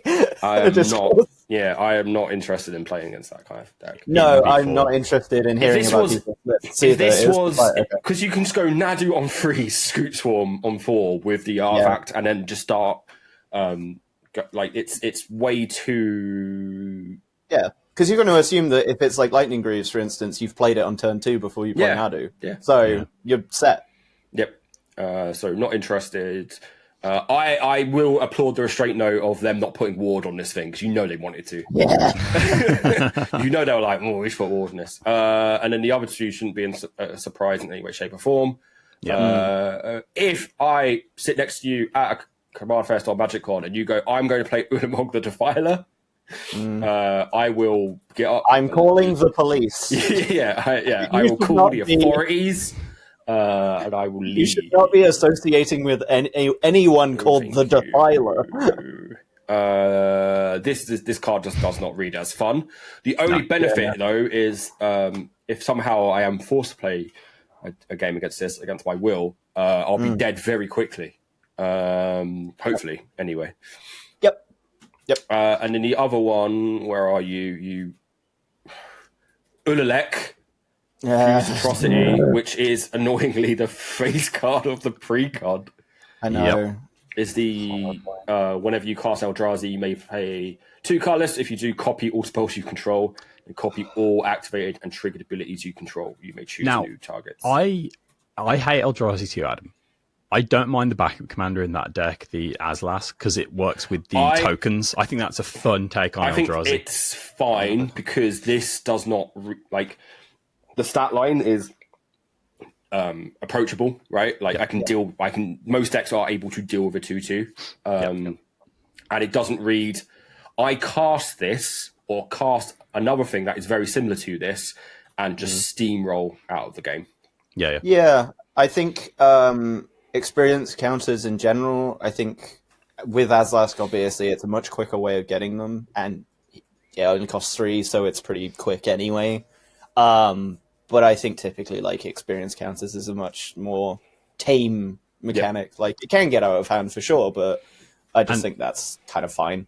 It doesn't rely on the Titans as well. It relies on, like, Awakening Zone and things, like the coloured Eldrazi things that make the tokens. What's the other one? Ula...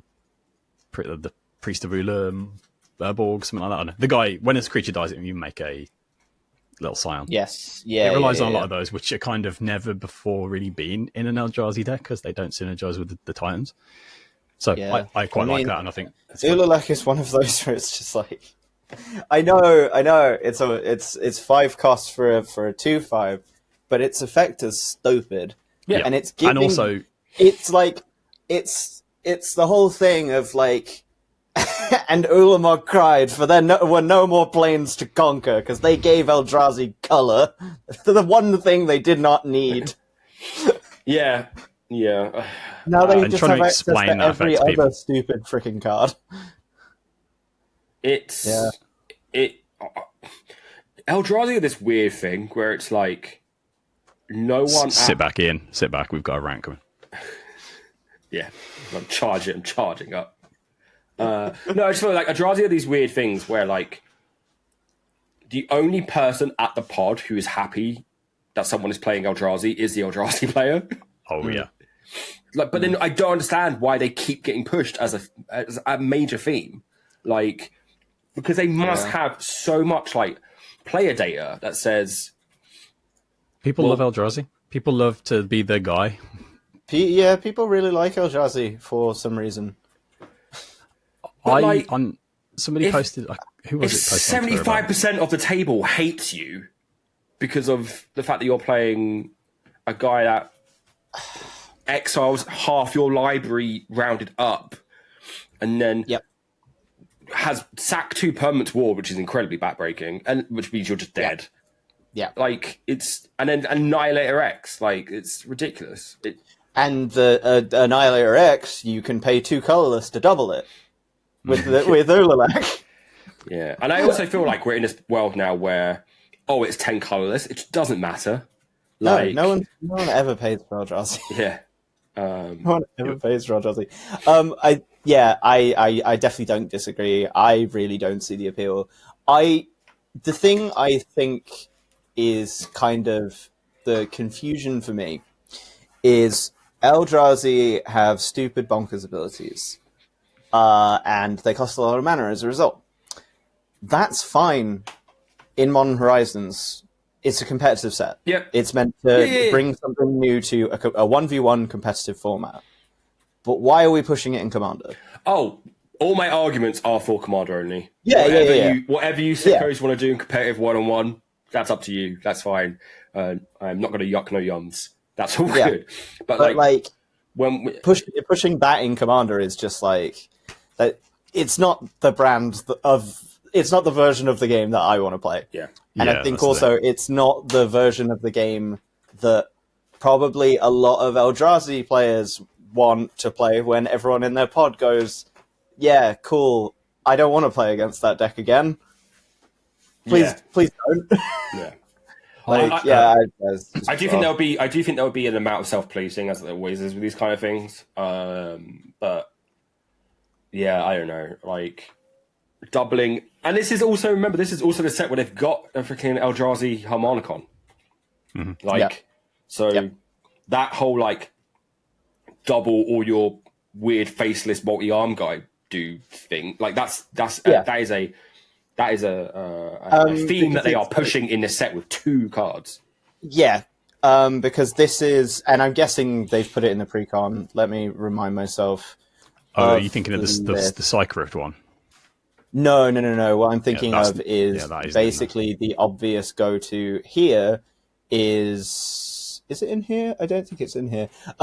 You just play with Ulalek, you just play Skittering Cicada, the colorless one that gives all your colorless spells flash. Because then you swing, you get your Annihilator trigger, and then you dump a bunch of Eldrazi on the stack, and then you pay 2, and then you copy everything. Yeah, it's just a nightmare. The problem I've always had with Eldrazi, and it's a personal experience, and it's why I dislike Eldrazi, and people always say run more removal. I run planar removal. And every Eldrazi player I've played against, if you counter their shit or you remove their shit, they whine and they're like, "Why are you targeting me? What?" It's like, that's again just personal experience, but we're in a format where 10 mana spells win the game. So like that, you have to like be prepared that if you're going to play a spell that, you know, I'm going to counter that and get a tremendous amount of value, and we get to continue playing, I'm going to counter that. So that's on them. I want to add. Yeah, I actually want to add on top of this, like all of the giant Eldrazi aside. I said it to anyone who would listen when it got revealed. I think my biggest problem card in this set is actually Null Elemental Blast. Oh. Yeah, I think it's in Commander, it's 1 colorless mana counter anyone's commander, pretty much. I would say, or destroy anyone's commander. I would say 60%. I mean, you're the stats person. You tell us how many multicolored commanders people are playing. But I would say it's definitely more than half, right? Yes, easily. You don't see masses of monocolored decks. No. Like, you get some outliers, because there are some monocolor legends that are cool.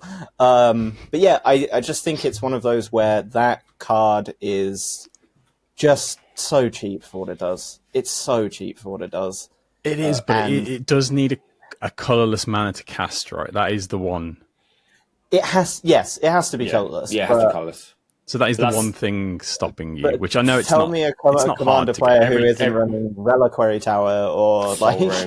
Yeah, but that's 2 cards in 100. So like, Yeah, but I'm with you. A large chunk of mana produced in Commander is colorless. Like, it's the most efficient way to ramp and play things ahead of schedule. I forgot to put Coram in my top list. This is auto include because it's big boy representation. We love to see it. It also has just the subline, the Undertaker, which means we're going to get the best proxies ever made. So I think I actually sick as hell. I might actually build Coram. Do I need another Jund deck? No. Is it going to happen? Yes. Jund Denier, man, just like a stranglehold on me. I'm excited for this. Let's go. What are you saying, Jelly? Sorry, I was kind of transfixed. I was staring into Coram's eyes. You're all good. Okay, fair. We've already had me and Ian have already had this conversation on Twitter. So last episode we ranked all of Tom's decks and which ones he should take to Amsterdam. It is only fair that we are going to do the same to me. We will go through this list. What we'll do is we'll point out. I will pull out decks. I will kind of give a loose theme of what they are, any kind of standout examples of it being player experience and whatnot. And then we'll rank them. An ungodly number of decks, my dude. Tom has double the amount of decks I have. That's like half of mine. That's unseemly. Tom, I had to scroll down to find the rest of his decks. God. So yes, this is locked. Do you know the worst thing? That wasn't even all of them. I realised I missed Sophia off that list and a couple of others. So I don't feel as bad because Tom's decks were quite large in numbers. I'm going to pull up my Architect list because if I don't, I will pronounce the card names wrong. It's always a good place. Have you got the phonetic spellings of them as the titles or something? No, I would just forget what they're called based on the picture. Okay. I'd be like, it's... Crond? Yeah, I know. I'd be like, it's like Elf Queen Lady. Right, so Crond is my shuffle you have to take that. deck, so I have to take it because it's part of the legally, challenge. you have to take that. Yep. So that is going. Campbell. I feel like that's a long game. Too light. For context, Tom wants to take like 5 decks. I'm happy to take 10 to 15 because I'm going to be in Amsterdam from Thursday. I did end up with 7 on my list plus Strefan. So I will probably end up with more. I'm so sad I'm not going, but hey. Well, this is where you get to have impact. Oh yeah, live vicariously. Live vicariously through the decks that I do or do not take. I'll video call you, mate. You can. I put you on my think shoulder. Based on the cool. I'll be your co-pilot. I think based on the comments that have been made, this sounds like a firm it is to me. Really? I think air for now. Maybe we move it later. See what comes up because I think it's fun, but it's a deck that really can drag a game out. The only thing about Campbell, which is what I noticed. So on the decks that I built but haven't played yet, I haven't put like tokens in the deck boxes or anything yet. So I sat down to do like kind of like my pre-game like prep and make sure I had everything ready because I try to be a good guest and make sure that I'm not like just I don't have I'm ready to go. And I clicked Architect. That's I think the thing that most deck lists builders do, which tells you what tokens you need. Yes. Yeah. Campbell needs 28 tokens. Different types. Yeah, it's wild. So it's a lot of just like, oh crap, do I have that? Do I have that? And it's all like one-offs and stuff. So that is that kind of admin can be an issue. And you're probably saying, oh, Adam, just get infinite tokens or dry wipe. No, I like my pieces to look like they're kind of from the game and not just here's a stick man with a knife. I'm a terrible artist. Mine is 32 tokens somehow. I don't know how you've done that. I think it's nice because otherwise they just sit in a big pile if you don't use them, right? Okay. Campbell is there. For now. You sound deeply hurt. Yeah, I really like that. Preston, I haven't actually played Preston yet. Tell me about him. So probably Preston. Preston is basically just right now Enchantress with red. Yeah, leave it home. Yeah. Yeah. After my stunning experience. I think I am going to change it into Naya Landfall dudes. That sounds fun. That's more fun, and then being able to like tap and untap them and float mana during like combat could be quite interesting. Get pretty OP in there. Mothman is rad, proliferate, beat you down with Big Moth. Yeah, I think sounds like it would be fun to me. I think like obviously it's a bit like you're punching people in the face, but it's kind of necessary sometimes. I think it's good having a deck that like even if you're not talking like CEDH, it plays quickly at least. Oh, we'll get into some of those later. I think Mothman would be fun. That is another potential because it's one of those decks that my girl Roxanne. I think you've got to take Roxanne. I don't know what Ian says. Yeah, I think I'm taking Roxanne. I think take Roxanne. I need to see that. Nice. I love how Amsterdam is literally the next time we're going to get to play. I'm like, I want to see that. Take it to Amsterdam with you. Literally could play the spell table whenever. Waiter Trainer Prodigy is Naya Fight. Is this the dinosaur lady from the pre-con? Yeah, so it's the backup commander from the pre-con. It basically plays like all the enraged stuff. It's like somewhat dinosaur sub-fiend. I tried to not keep it dinosaur sub-fiend, but enraged just sticks itself on dinosaurs, unfortunately. It does. I don't like it. But it plays like your Boris Reckoner, Stuffy Doll, Brash Taunter kind of package of like stop hitting yourself, as well as enraged. I think you've got better Naya decks. I do. I have 2 bad Naya decks I'm thinking of taking. Rocco Street Chef is 100% coming. I'm sorry. This deck is hilarious for in-person games. Give Ian some context on that. Okay, so I'll bring over the deck list and the audience. So here's the deck list. So Rocco Street Chef. The way I'd play this was the parlay effect. I was like, that allows like everyone to kind of play the game in like a weird way, right? Which is like everyone's drawing cards, and each player being able to like play that exiled card, and we're sorting. I'm allowing you to like have some fun. I then took that idea and Bane style broke its back over my knee by putting in effectively every mechanic where it's group hug. Cool. So, nice. But you get into these weird situations where it's like it's not horrendously group sluggy. It's just like it breaks the kind of cardinal rule of the game. This has had since Command Fest Birmingham, not the last one, the one prior, has had some quite interesting includes in Mob Verdict. Prisoner's Dilemma, I love. I love it. So we and Take the Bait as well. So we're getting into like weird. Like you've individually done all of the different arts for your basic life. Oh yeah, I did this purely to piss off Dingus and Cryptic. So yeah, every single art is unique. So all my lands are just as chaotic as the game we're about to have.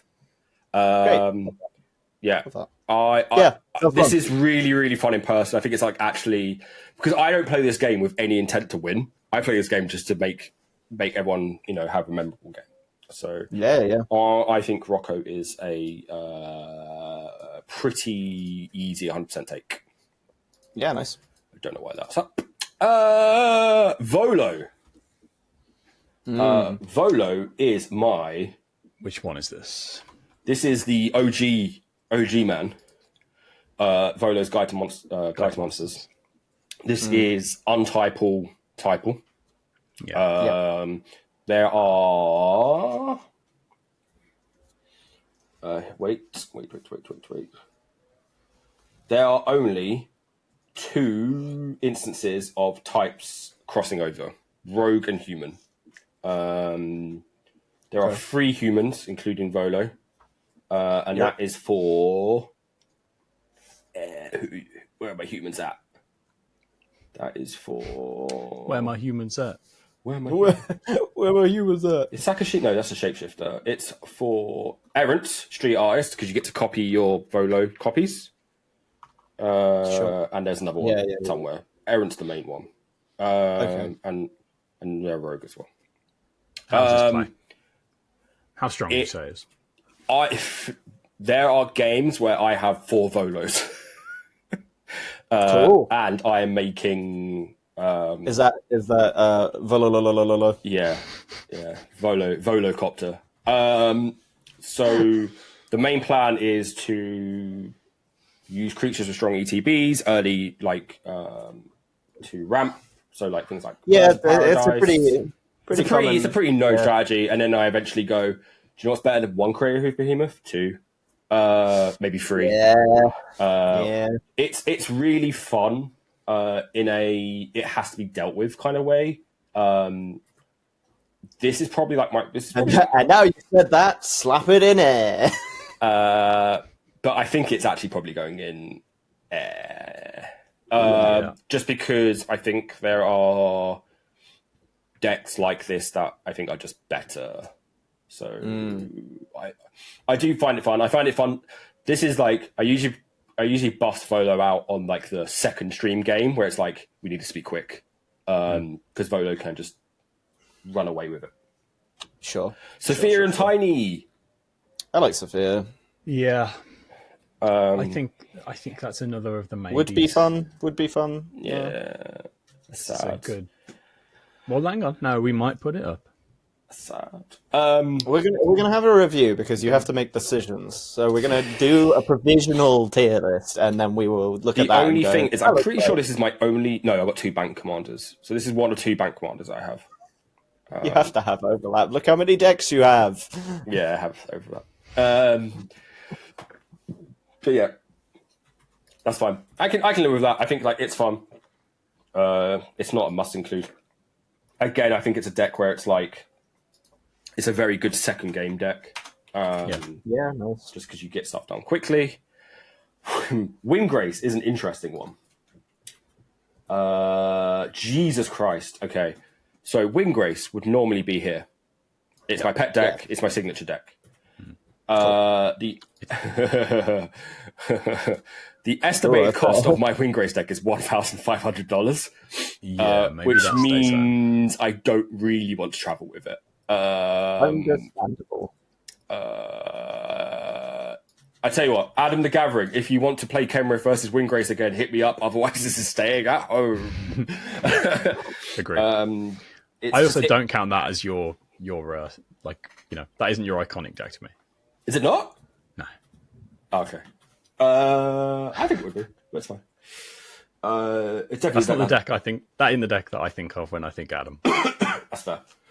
I have so many of them.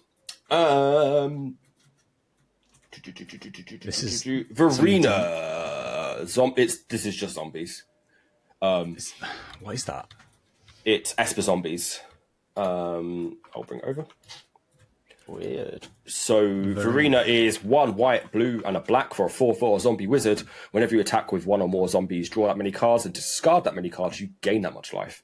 Okay. 2, exile 2 cards from the graveyard, create a tapped 2/2 black zombie creature token. If you play Magic for long enough, you end up with a lot of cards that say the word zombie on them, and I just needed I needed a home for all of these. So this is somehow $526. This is a deck that I barely put any time into. It's just a bunch of zombie lords, and I wanted Esper because the white zombies are like interesting, and the kind of effects you get out of them are quite interesting. However, it is just Zulaport Cutthroat and friends, not a zombie in there though. So yeah, this is story time. This is when I was trying to get my wife into Commander. this is the deck that I built her, and then realized 3-color complicated, like churning through your graveyard, putting things in your graveyard, taking things out of your graveyard probably wasn't the best. And then I gave her Gired, and she's like, I like this. So so this is basically a kind of, this has stayed on from that experience, but I've now just put like, wizards love printing secret lairs with zombies in them. They do. And I'm a sucker and buy every fucking secret lair. So a lot of these kind of, and a lot of these kind of just end up here. Yeah, that's where the it's also got the sexy leg Watery Grave from Cluedo. You know? Nice. Which is somehow $28. Yeah, it's wild. Okay, so, that's staying home. I don't feel like would you've you got like much connection to that. I don't. This is like when people like, we're playing, Type War Wars or whatever. I'm like, I'll just bust out zombies.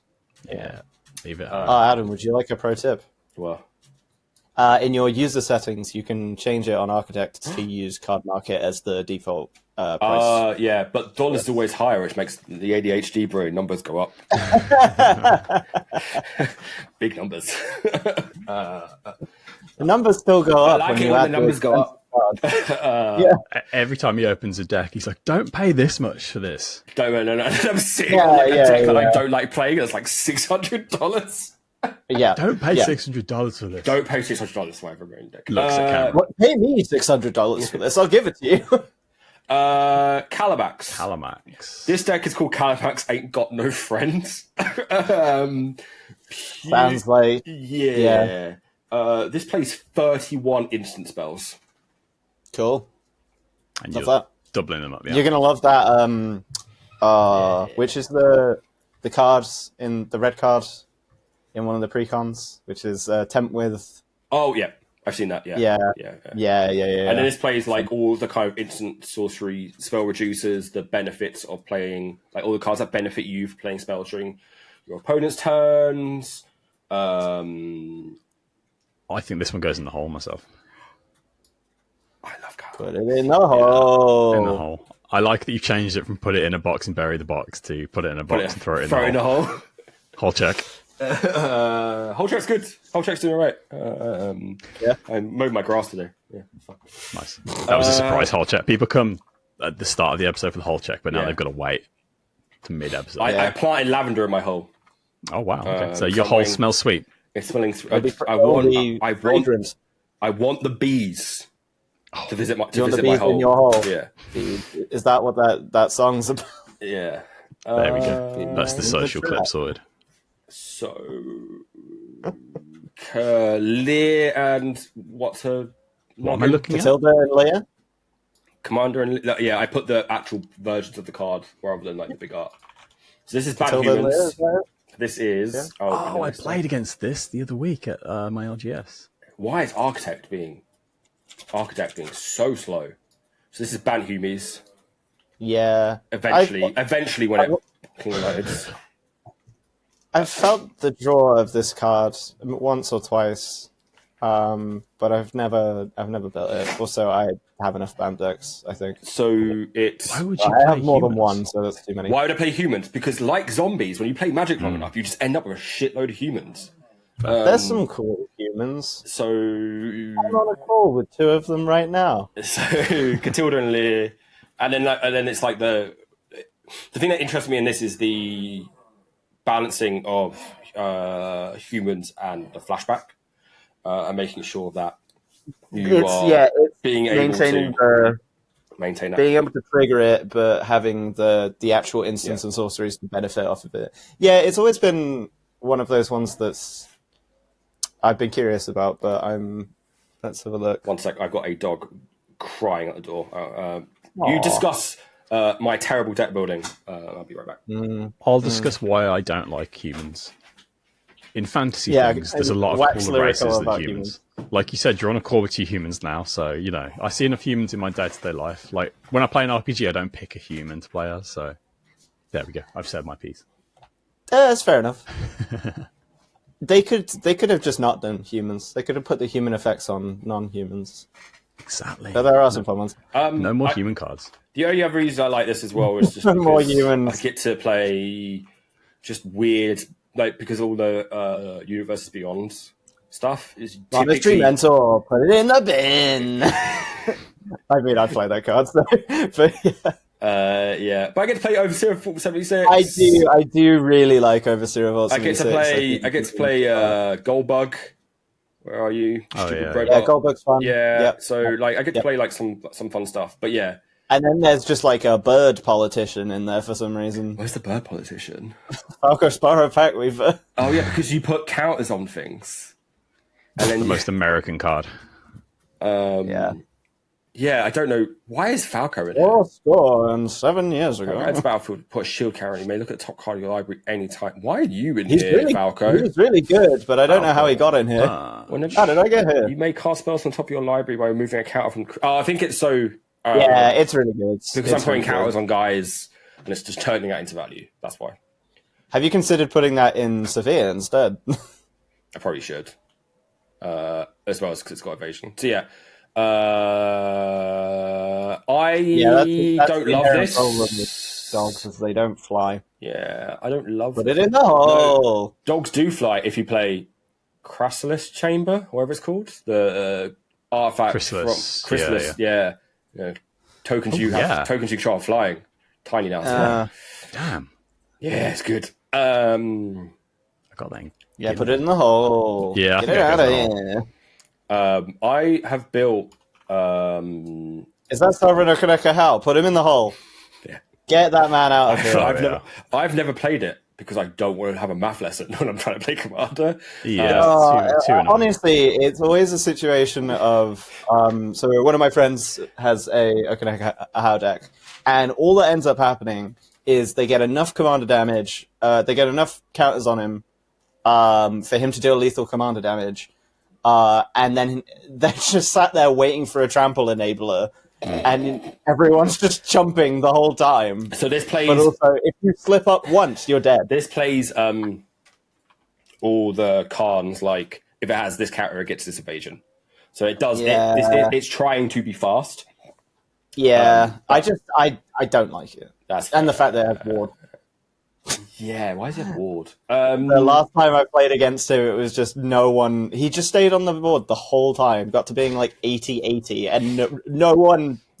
Everyone just refused to pay the ward cost, and I'm just like, you're killing me. You're killing me. Lathril. Boring, but it could be alright. It plays, again, when you play Magic long enough, you end up with a shitload of elves. Oh, yeah. So this is kind of where all those go. It's probably up there, actually, in terms of power, just because it can generate I mean, it's so much Lathril. mana. It's strong. It is literally just Elf Swarm. It doesn't excite me. Air seems good. Yeah. Una is a deck with a bit of lore. So for at Command Fest London, me and Adam the Gathering swapped commanders. Cool. He gave me Una, and then we promised to build a decks and then play them at the next Command Fest that we attended. Sure. I built Fairy Rogue Typal. I gave Adam Gadrick. No. Okay. Mono Blue Omnipotent Man, Wizard Man. Arcanus. Arcanus. Thank you. Adam didn't get the memo and built the most powerful mono blue deck I've ever seen, and proceeded to destroy me and everyone at the table by just drawing his entire deck and then effectively having instant speed, everything all the time. I do like this. I think it is fun. I'll probably leave it at home. Personally. The way you hesitate on it tells you everything you need to know. Yeah. This one goes in the box. Aliboo? What? Aliboo's cracked as hell. I love Aliboo. One, because you can go Aliboo every time you play it. Aliboo. God, is Ali. Have you not? Is it? Have you not seen Aliboo before? Okay. No. Aliboo is so good. Oh my god. Is she I've got him in. commander for Osgear? Okay. I've got him in Mr. House. So Aliboo reads 3 red white for a legendary artifact creature golem. Other artifacts for 4/5. Other artifact creatures control other artifact creatures you control have haste. Whenever one or more artifact creatures you control attack, Alibu deals X damage to any target, and you scry X, where X is the number of tapped artifact creatures you control. Tapped artifacts, not even creatures, sorry. Tapped artifacts you control. So this is basically, I play every rock possible. Of course. And then dome you for like 15 on turn 5. Yeah, it makes sense. This is it's fast. It's fun. It has a lot of recursion. Fun? Question mark? Fun for me. I get to. I feel like we were having a conversation about that attitude. We get to scry in double digits consistently, and people don't realize that that's busted. He's saying we a lot. And we get to the royal we, and we get to just point this absolute cannon of a teacher at someone to teach them a lesson. It's so strange. It's very strange. I don't get the theming. It's very weird. Alibu's like one of my pet decks. I don't have to take it. One of my pet decks. I think it's an air. Okay. Jesus. Now, but bear in mind, things in air could still go with you. So we're not ruling him out. I'd say anything below air is a no go. We're gonna do another. Yeah, anything below the line. Windgrace is here then. Oh, okay, fine. I second that. In. This conversation's going to be fun. Oh, Miriam, put it in the hole. Miriam. Put it in the hole. Put it in the hole. In the hole. Miriam I've seen that card too many times. In the hole. Miriam's in the hole. Miriam's in the hole. He's going against the council. No. Miriam is fun at the right tables. I will get a train to Birmingham and bop you on the nose with a newspaper. Good luck, 'cause I'm not in Birmingham.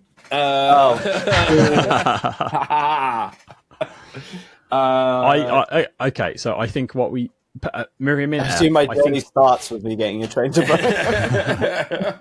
No, because you're going to pick me up, and then we'll go get. Oh yeah, I know it's going to be a tag team bopping. Miriam is fun at the right table. Yeah, and I think you should only take one deck that is fun at the right table. So put it in there. Yeah. We'll analyze those separately. The right table is way over there. The other thing against Miriam is it's probably my second most expensive deck.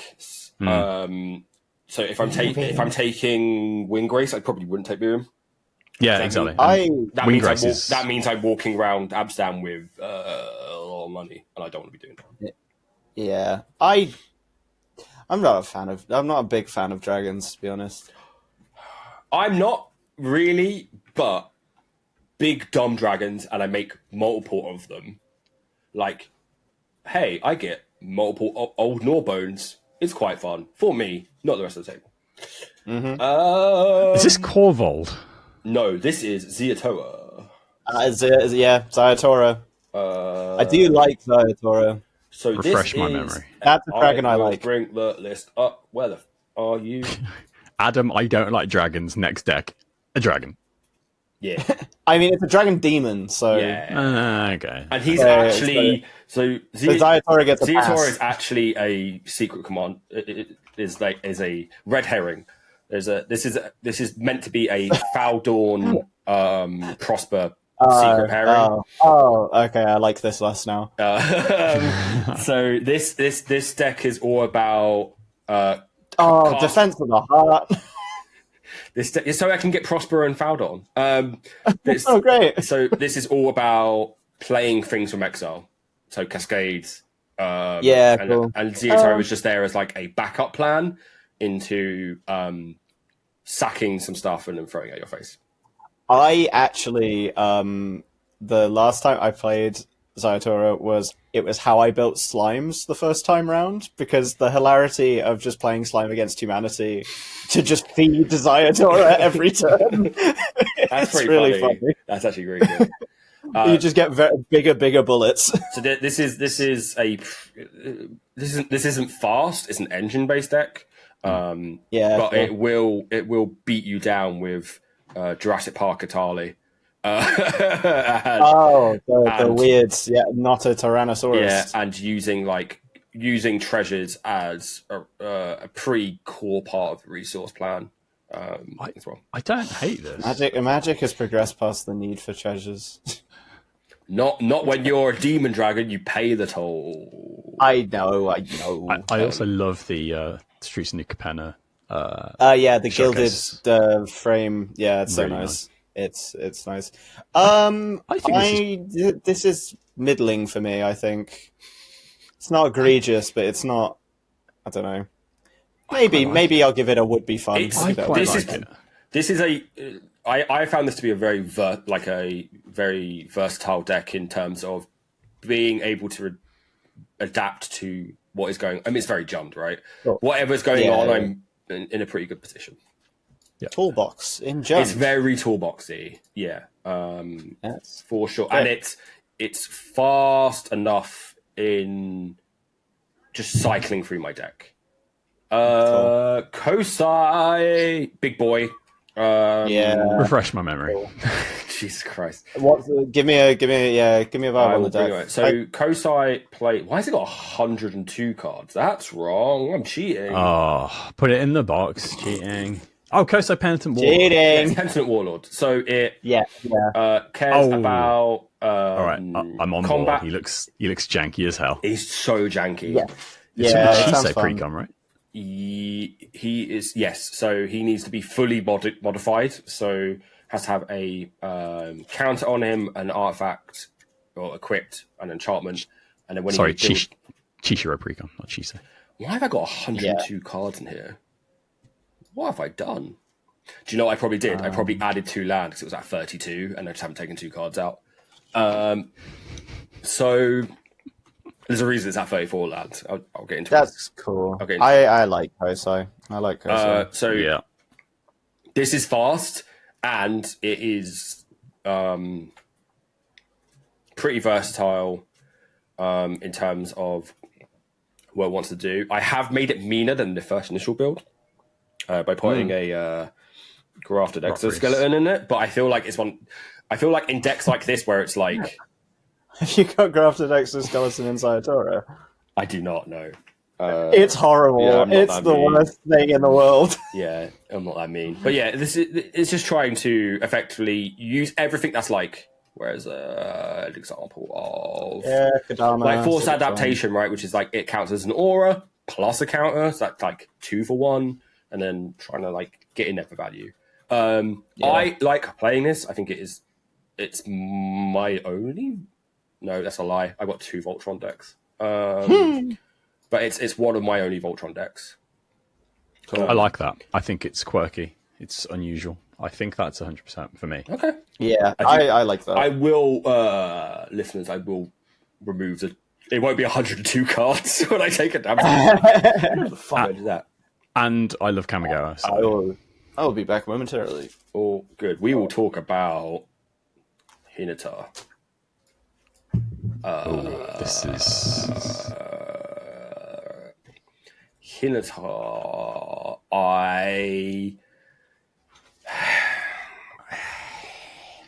This is stacks for everyone else and buffs for you, right?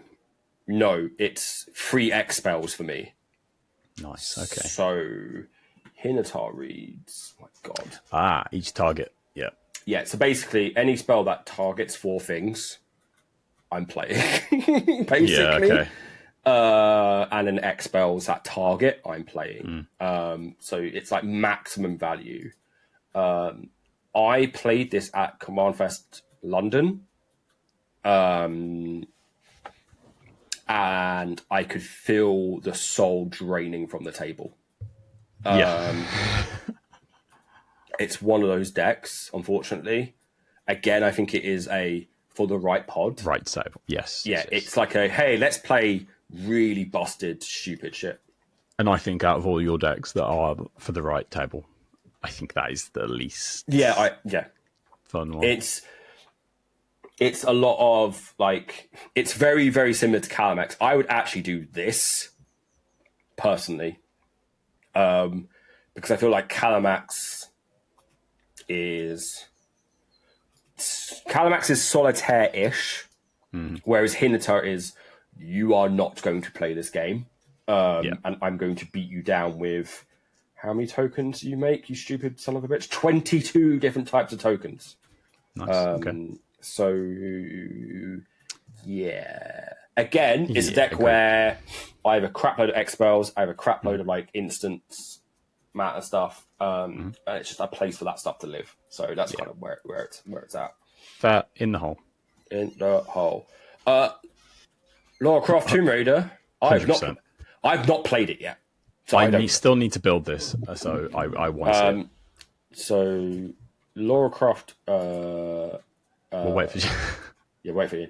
Jelly. We put Hinata in the box.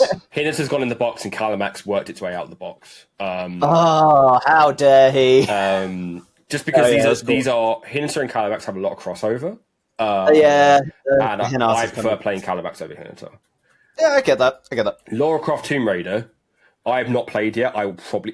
This is in Preston camp where it'll probably stay here just because I don't want to take a deck that I don't know how it works. Yes, unproven commodity. However, yes. This is 100%. Jasana, I have not played, but I will bring it. That's fine. There, go Bear. It is Naya Bears. This is gonna be This is going to be a fun conversation. Oh, is this Oja? Is this mono red Oja damage doublers? In the box. But this is I ping you for 1. No, I ping you for 4. It's all the pings. This is mono red. Yeah. Sucks. It's not mono red wins. It's mono red sucks. It doesn't play. I think it plays 1 damage doubler. That's it. Otherwise, it is just. Ping you for 4 over and over again. Yeah, nice. I like that. My dislike of that kind of effect is my dislike is the sneaking it up. Oh, how did I up there? Leave it in there. Okay. Leave it in there. 100%. This is the Adam deck. Okay, Garrett's Hub's coming. This is Rhino Populate. Yeah, nice. Yeah. Rhino Tribal. That's like a fun card. Quartzwood Crusher is an honorary Rhino. That's the Adam deck. It's had some upgrades since there were rhinos in Thunder Junction, so they made their way in. And a new Garrett. Somehow. New Garrett has actually, I haven't bought a new Garrett yet. I need to buy a new Garrett. So I will buy a new Garrett for damn, for sure. Cool. What's the stupid, these idiots' names? Laureen and... Who? You made this up? No. You've made this up. I haven't, I promise. It's the partner backup pair in the Strefan deck. Laureen and Camber, not Kemble. This is Rakdos Artifact Aristocrats. So, okay. Yeah, let's have a look. This deck has cards in it. Jesus Christ, Architect. I roll up and I play 2 commanders. I love it. And I leave. So this plays like all of your kind of junk. So you're like ETBs, draw a card when it leaves like your Wellsprings, etc., because what it's trying to do is sack everything to Laureen to give stuff goad, basically. Oh, okay, cool. It's fun. This is budget. I just realized I had budget. $187 is budget. It's budget for me. Budget. My budget book deck's like 20 quid. Like, I'm the Monopoly man. Yeah, clearly. So but that's why I've got 65 decks.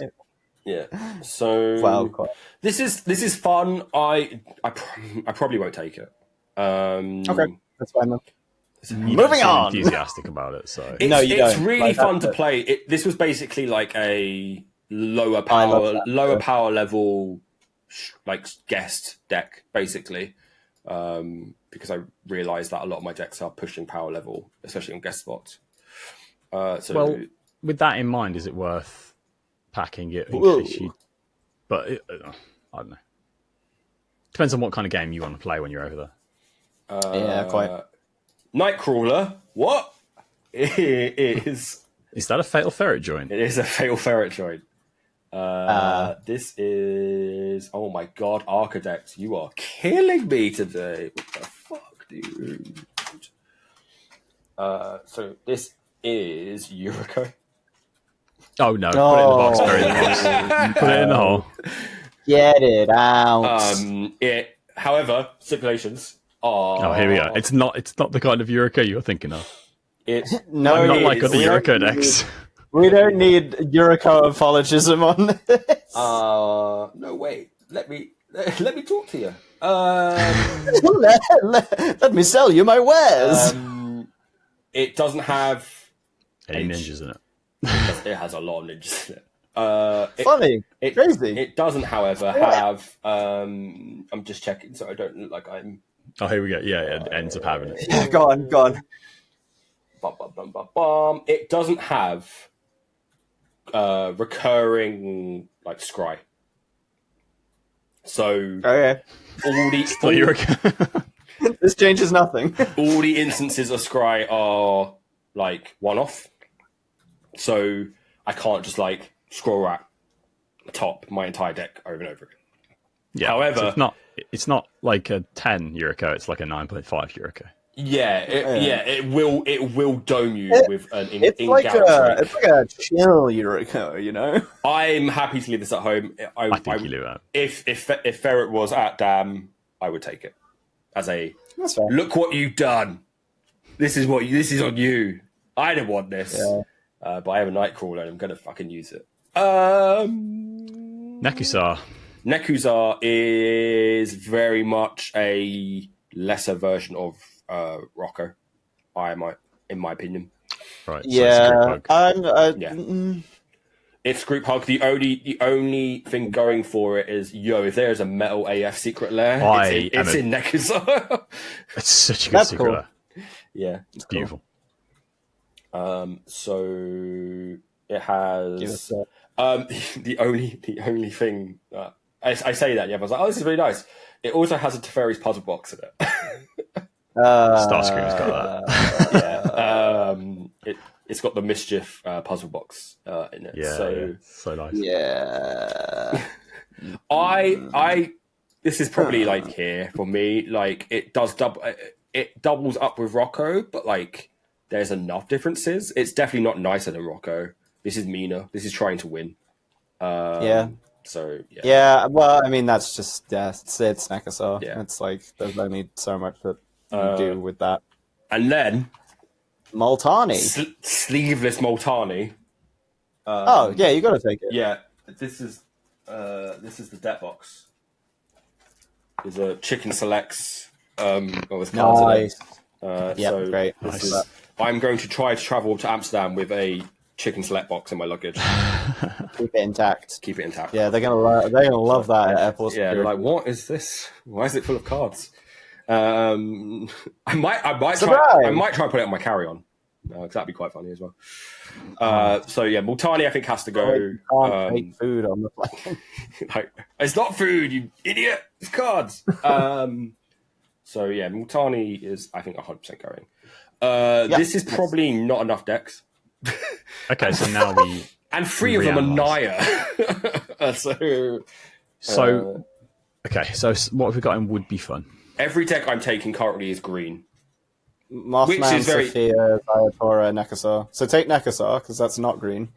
Nekuzar. I mean, I am a green planeswalker, so I'm not too bothered. Take Yeah, Campbell. no, that's fine. Yeah, go on then. Yeah, Because I'm not taking mine, so you take yours. Okay. 1, 2, 3, that's 9. 8, 9. One more. I was thinking of Ojer, maybe. Ojer or the Rakdos kind of budgety one. I think it's these, and then I make some calls and decide if I'm taking Windgrace or not. I think this is probably. Would you be happy with those decks? Ignoring Kron, because obviously no one's happy with a Kron deck. Are you happy with those 9? I don't want to be taking. Why do I agree to take Kron? That was your idea as well, Beck. It was literally my idea. You said I'm taking it. So bad. You live by the sword, you die by the sword. Would I be happy with these? Yeah, I think so. I think like there's probably one or two that I might just take anyway. I would like to take probably Windgrace. Maybe if I get a game before with like Tomb Raider, we'll see. I was gonna say you could potentially take either Preston or Lara. I don't want to take a deck that I've not played before and be like, oh, this is bad, and I'm stuck in a foreign country, and one of my slots is used for a deck that I don't enjoy. Let's try and get a game in with Tomb Raider then. Yeah, I think we should probably do that. Okay, yeah, I'm happy with this. I think I take a picture. Nice. Ian, have you got any changes before we? I'm reasonably happy with this turnout. I think you've hit the Adam iconic decks, and you've also covered some bases. You've got some fun stuff, and you're feeling a bit. You're feeling a bit. Yeah. Like that. Yeah, I do want a mix of stuff where it's like, I'm gonna have almost fun, and then tempted I'm going to kill you. Like, those are like the two kind of. I'm almost tempted to say Alibu over O'Hare. I think Alibu would be more fun than Ober. Yeah. Whatever it is. The mono red. Just in terms of they do similar things. In terms of they're both burn decks in a sense. What if?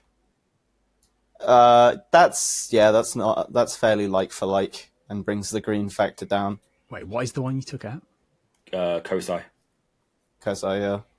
Oh, but Kosai. Kosai's fun. All right, tell you what, we'll play a game where I play Kosai and you'll be like, actually, I'm okay. Okay. The thing with Kosai is I go, oh, you haven't got any blockers, I'm going to hit you for 10. And everyone's like, okay. And now you all take 10. And it's like, oh, Jesus. And you just, it just ends games very, very quickly. And it runs enough protection because it has to, because it's Voltron, where you can't really deal with it. No, yeah. But I think this is fine. Okay, cool. Yeah, happy with that. Cool. Sick. We have... Lock it in. I'm locking it in again. We have one more piece of business. We are moving over to the Sicko Zone Hall of Fame. Everyone's favourite. It's my favourite. I love this bit. Jelly is bought. I introduced myself. I will say the guests have been smashing it. The assignment is like being heard, being understood. I saw this posted in the group chat, and I've up until now, every time a guest has pasted something in, I've clicked it and had a look. But this one, I saw the little picture and I was like, I am saving this for the reaction on the show, and it's incredible. It's so good. So, shall I read the card? You can read the card. You can pick if you want to read the Oracle text or as it is printed on the card, because both are fucked up. Yeah, it's one of those where it's just like, how I can't even process this. I'm going to read the card version. Yeah, okay, it is camouflage. It is 1 green mana. It is an instant. You may rearrange your attacking creatures and place them face down, revealing which is which only after defense is chosen. If this results in impossible blocks, such as non-flying creatures blocking flying creatures, illegal blockers cannot block this turn. So, should we do the Oracle text as well? Because it's just as bad. Okay. It doesn't help. It doesn't help. It's worse. I'd say that's worse. It's worse. Camouflage. Green. Instant. Cast this spell only during your declare attacker's step. This turn, instead of declaring blockers, each defending player chooses any number of creatures they control and divides them into a number of piles equal to the number of attacking creatures for whom that player is the defending player. Creatures those players control that can block... Wait, what? That can block additional creatures may likewise be put into additional piles. Assign each pile to a different one of those attacking creatures at random. Each creature in a pile that can block the creature that pile is assigned to does so. Brackets, piles can be empty. That's a completely different effect, right? I know! It's insane! So I think what happened was... Obviously this was printed in alpha, but... Yeah. I don't know when it was oracled, but clearly since it was oracled, in the time of it being printed, it being oracled, cards that can block multiple creatures happened, and they were like, Yeah. How does this work with camouflage? Someone think of the camouflage. It's just one guy at Wizards, and every now and then he chimes in and it's like, this breaks camouflage. We've got to add another line of text. Cast a spell only during your declare attacker's step. This turn is nice. We get it. We get that one. That's easy. What is that?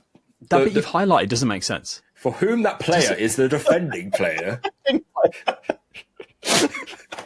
It's an incredible piece of text. I know it's on the magic card, but as Oracle. And then I like creatures those players that control that can block additional creatures may likewise be put into additional piles. How? So why does it say physically possible? Why does it say those players? Should not say creatures the defending player controls. This turn, instead of declaring blockers, each defending player chooses any number of creatures they control and divides them into number of piles equal to the number of attacking creatures. So you're attacking me with 3. You got 3 blockers. I have 3 blockers. I then flip them upside down, and then where's the ball? Pick a card. Hang on. That doesn't even say to flip them. No, it doesn't. In the Oracle text, it's got nothing about. You place it. I wonder if it's because what the. They butchered my son. They butchered my son. Yeah, because it's double-sided cards now. It's double-sided cards. Okay, so you don't flip them. So instead of that, they've done the random aspect. So you divide it into number parts. Creatures those players control. I know, it reads so... Actually, those players control that can... It does read the same as the Oracle, the old one, technically, because... You just don't do face down. My understanding was that you could see what your defenders were upside down, and you could see what your attackers were, but the defending player can't, but I don't think you can. I think you flip them. Yeah. But then you still know, because you flip them. You know which... If you play this card against me in Commander, I am getting up and I am leaving. I am buying 7 of these and taking them to Amsterdam. Yeah. So actually it is different. It is different because basically the camouflage aspect of it in the original text is that they get put face down. The camouflage aspect of it in the Oracle text is they are assigned randomly. Which is way worse. Yeah. This is an absolute cluster. Assign each pile to a different one of those attacking creatures at random. Oh, so this this like the Oracle version can backfire so badly. Yeah. So when did because in the old one you're aware of what you're blocking. Yeah. But the opponent is because they see you flip the cards. Does the 30th anniversary edition have the Oracle text or the? Yeah. So they must have changed it for 30th. Which awful product. I was also going to say this reason only. If you look at the art, I love how as it gets more high res, the art gets worse. It gets so much worse. This has got like that like weird AI like veneer. It's the fact that he's getting closer. He's getting closer, but it's like so much worse. Like, why is he so smooth? He's a smooth boy. He's so smooth now. It's just how rudimentary a piece of art it is as well. Yeah, it's like here it's clearly like a painting. Yeah, you can see brush strokes. Yeah, you can see the brush strokes, but then they've just lost all that texture in the 30th, and it's just like Gaussian. Just applied a Gaussian blur to it all. Somebody scribbled over the background a little bit. They airbrushed him. Slapped a bunch of like Vaseline on like the camera lens. Like, also, we haven't even talked about the art. What is that? What is that? It's not. The thing is, do you know what the worst thing about this art is? He's not even fucking camouflaged. He's not. You can clearly see him. What is he standing in front of? But I can see him. I think it's like, is it like a crack on like a wall? I thought it was a tree at first. Is it a tree? I don't know. It looks indented. Is it like a rock face with a vein in it? I don't know. I don't understand. But like, is Jesper Meerfors on Twitter? We have to find out. But It yeah, is. It is. Jesper. He did. The jewels. He did Elves of Deep Shadow. He did. So. Oh yeah, he did. Like Banshee top 10 card. Oh yeah, Atog as well. Let's go. Yeah, Bad Moon. He did also do Boris Devilbloom. Yeah.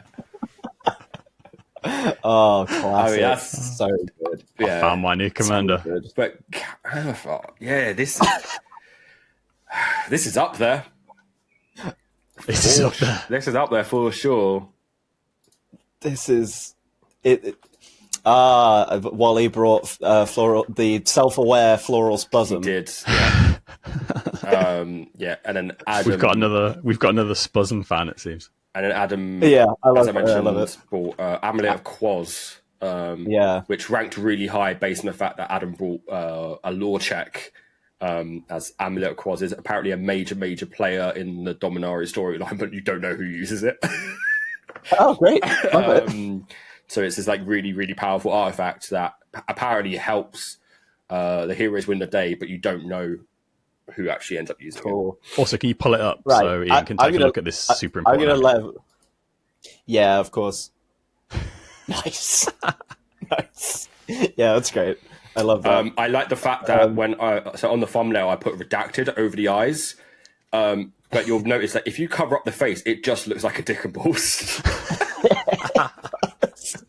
It's also banned in every banned or not because it has the word anti on it. So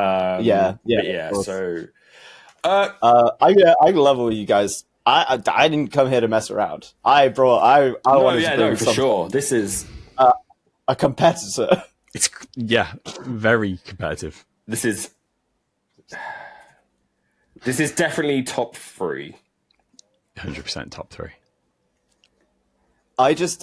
It is truly brain breaking. I need to see Elvish Bard a bit just to give us some perspective. We look at Elvish Bard every time, every episode. I bet Scryfall have got so much telemetry data on this card. Why is Elvish Bard peaking every Thursday? Every other Thursday? Every other week. This card just gets so many clicks. I do love it. It does have a wonderful charm. I feel like the veneer is wearing away over time. Every time you look at it, you see something new. No, the veneer is not growing on me. I think for me, it's just like it is not for me. It's not if Elvish Bard gets knocked off. It's when. But we did mention last episode, we don't feel comfortable without Kerri being here to make the executive decision because it's a full Magic Castles team effort. Text them now. Right?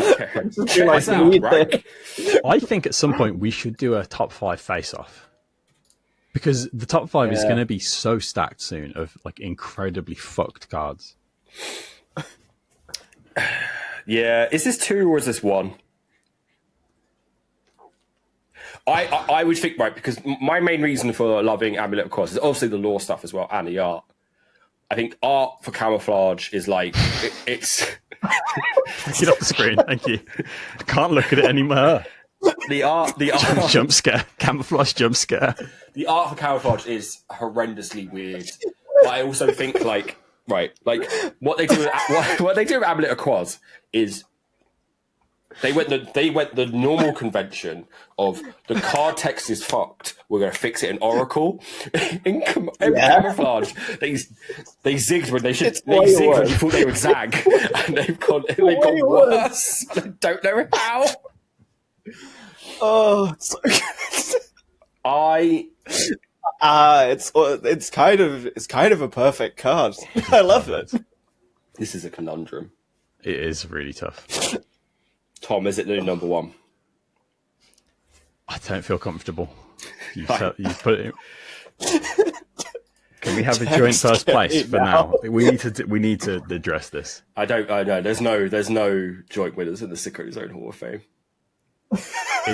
It's do or die. It's tough. Are you doing it? I legitimately can't think of a world in which, like, Elvish Bard is cute and the art is fantastic. It doesn't have the fuck text though. That's the problem, right? Is it has this like Camouflage has everything. It's the full package. Yeah, like Elvish Bard is like hilarious, and I know it's like a pet card of ours, and we joked about it, but I like legitimately.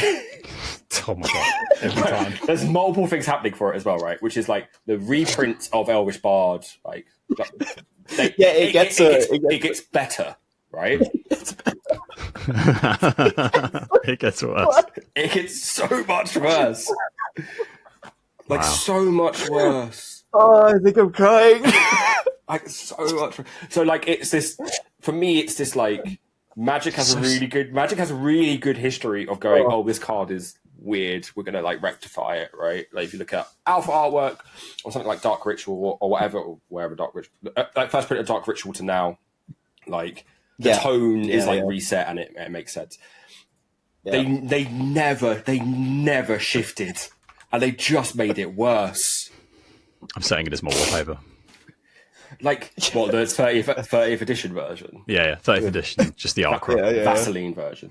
I need a retro frame of that. I need this cute card.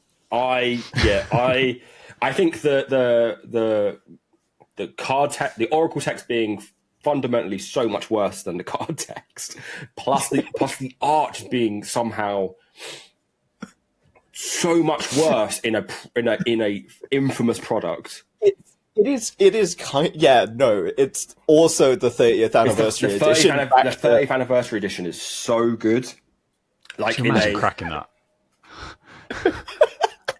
Yeah, just being like, what the fuck? And just like the fact that like it looks like a child's drawing of their sleep paralysis demon. He's a sleep paralysis demon. He is sleep paralysis. We try not to rip the artist too much, especially because it's like obviously they were briefed, and this is what so we try not. But like for me, it's totally fair. It's the I think it's just the handling, the handling of the art by Wizards here, right? Which is like to go from actually the actual painting of it, like you appreciate the artistry and the depiction there. But then for some reason, it just gets shoved through a tub of Vaseline towards the end there. It's so smooth. For the key. Why is he so smooth? And also, that's where it really gets that smoothest boy in Magic. And also, again, I know, like we've said, we try not to rip the artist too much, but like the fact that he's not camouflaged and you can clearly see him, it's so good. It's really the horns for me. The horns really do it for me. The horns are incredible. Like, this is an elvish bard. It is an elf playing a music instrument. This is whatever the fuck Amulet of Quaz is. Yeah, this guy is not camouflaged. No, I appreciate this so much. I think it is perfect on so many levels. Actually, I think if you go back to the alpha version, there is some argument to be made in terms of, well, it appears more like camouflage when you have the texture. Yeah, okay. Yeah, no, I agree. 100%. I think when you can actually see through him. It's turned into like, the bubble blowing episode of SpongeBob. Yeah. It's like that. It really does. Smooth. Nothing about this product was good. Even the bulk, like. Okay. This is not bulk. This is top tier. This is. Oh my god! I'm calling it. Yes. Absolutely incredible. New champ. Out of nowhere. Literally, because he was camouflaged, we didn't see him coming. Yeah, we didn't. Camouflage is our new number one in Sicko's Zone Hall of Fame. Congratulations. Should we brackets 30th edition version, because the smoothness does it for me. Specifically, the smoothness. But I feel like it's the tail.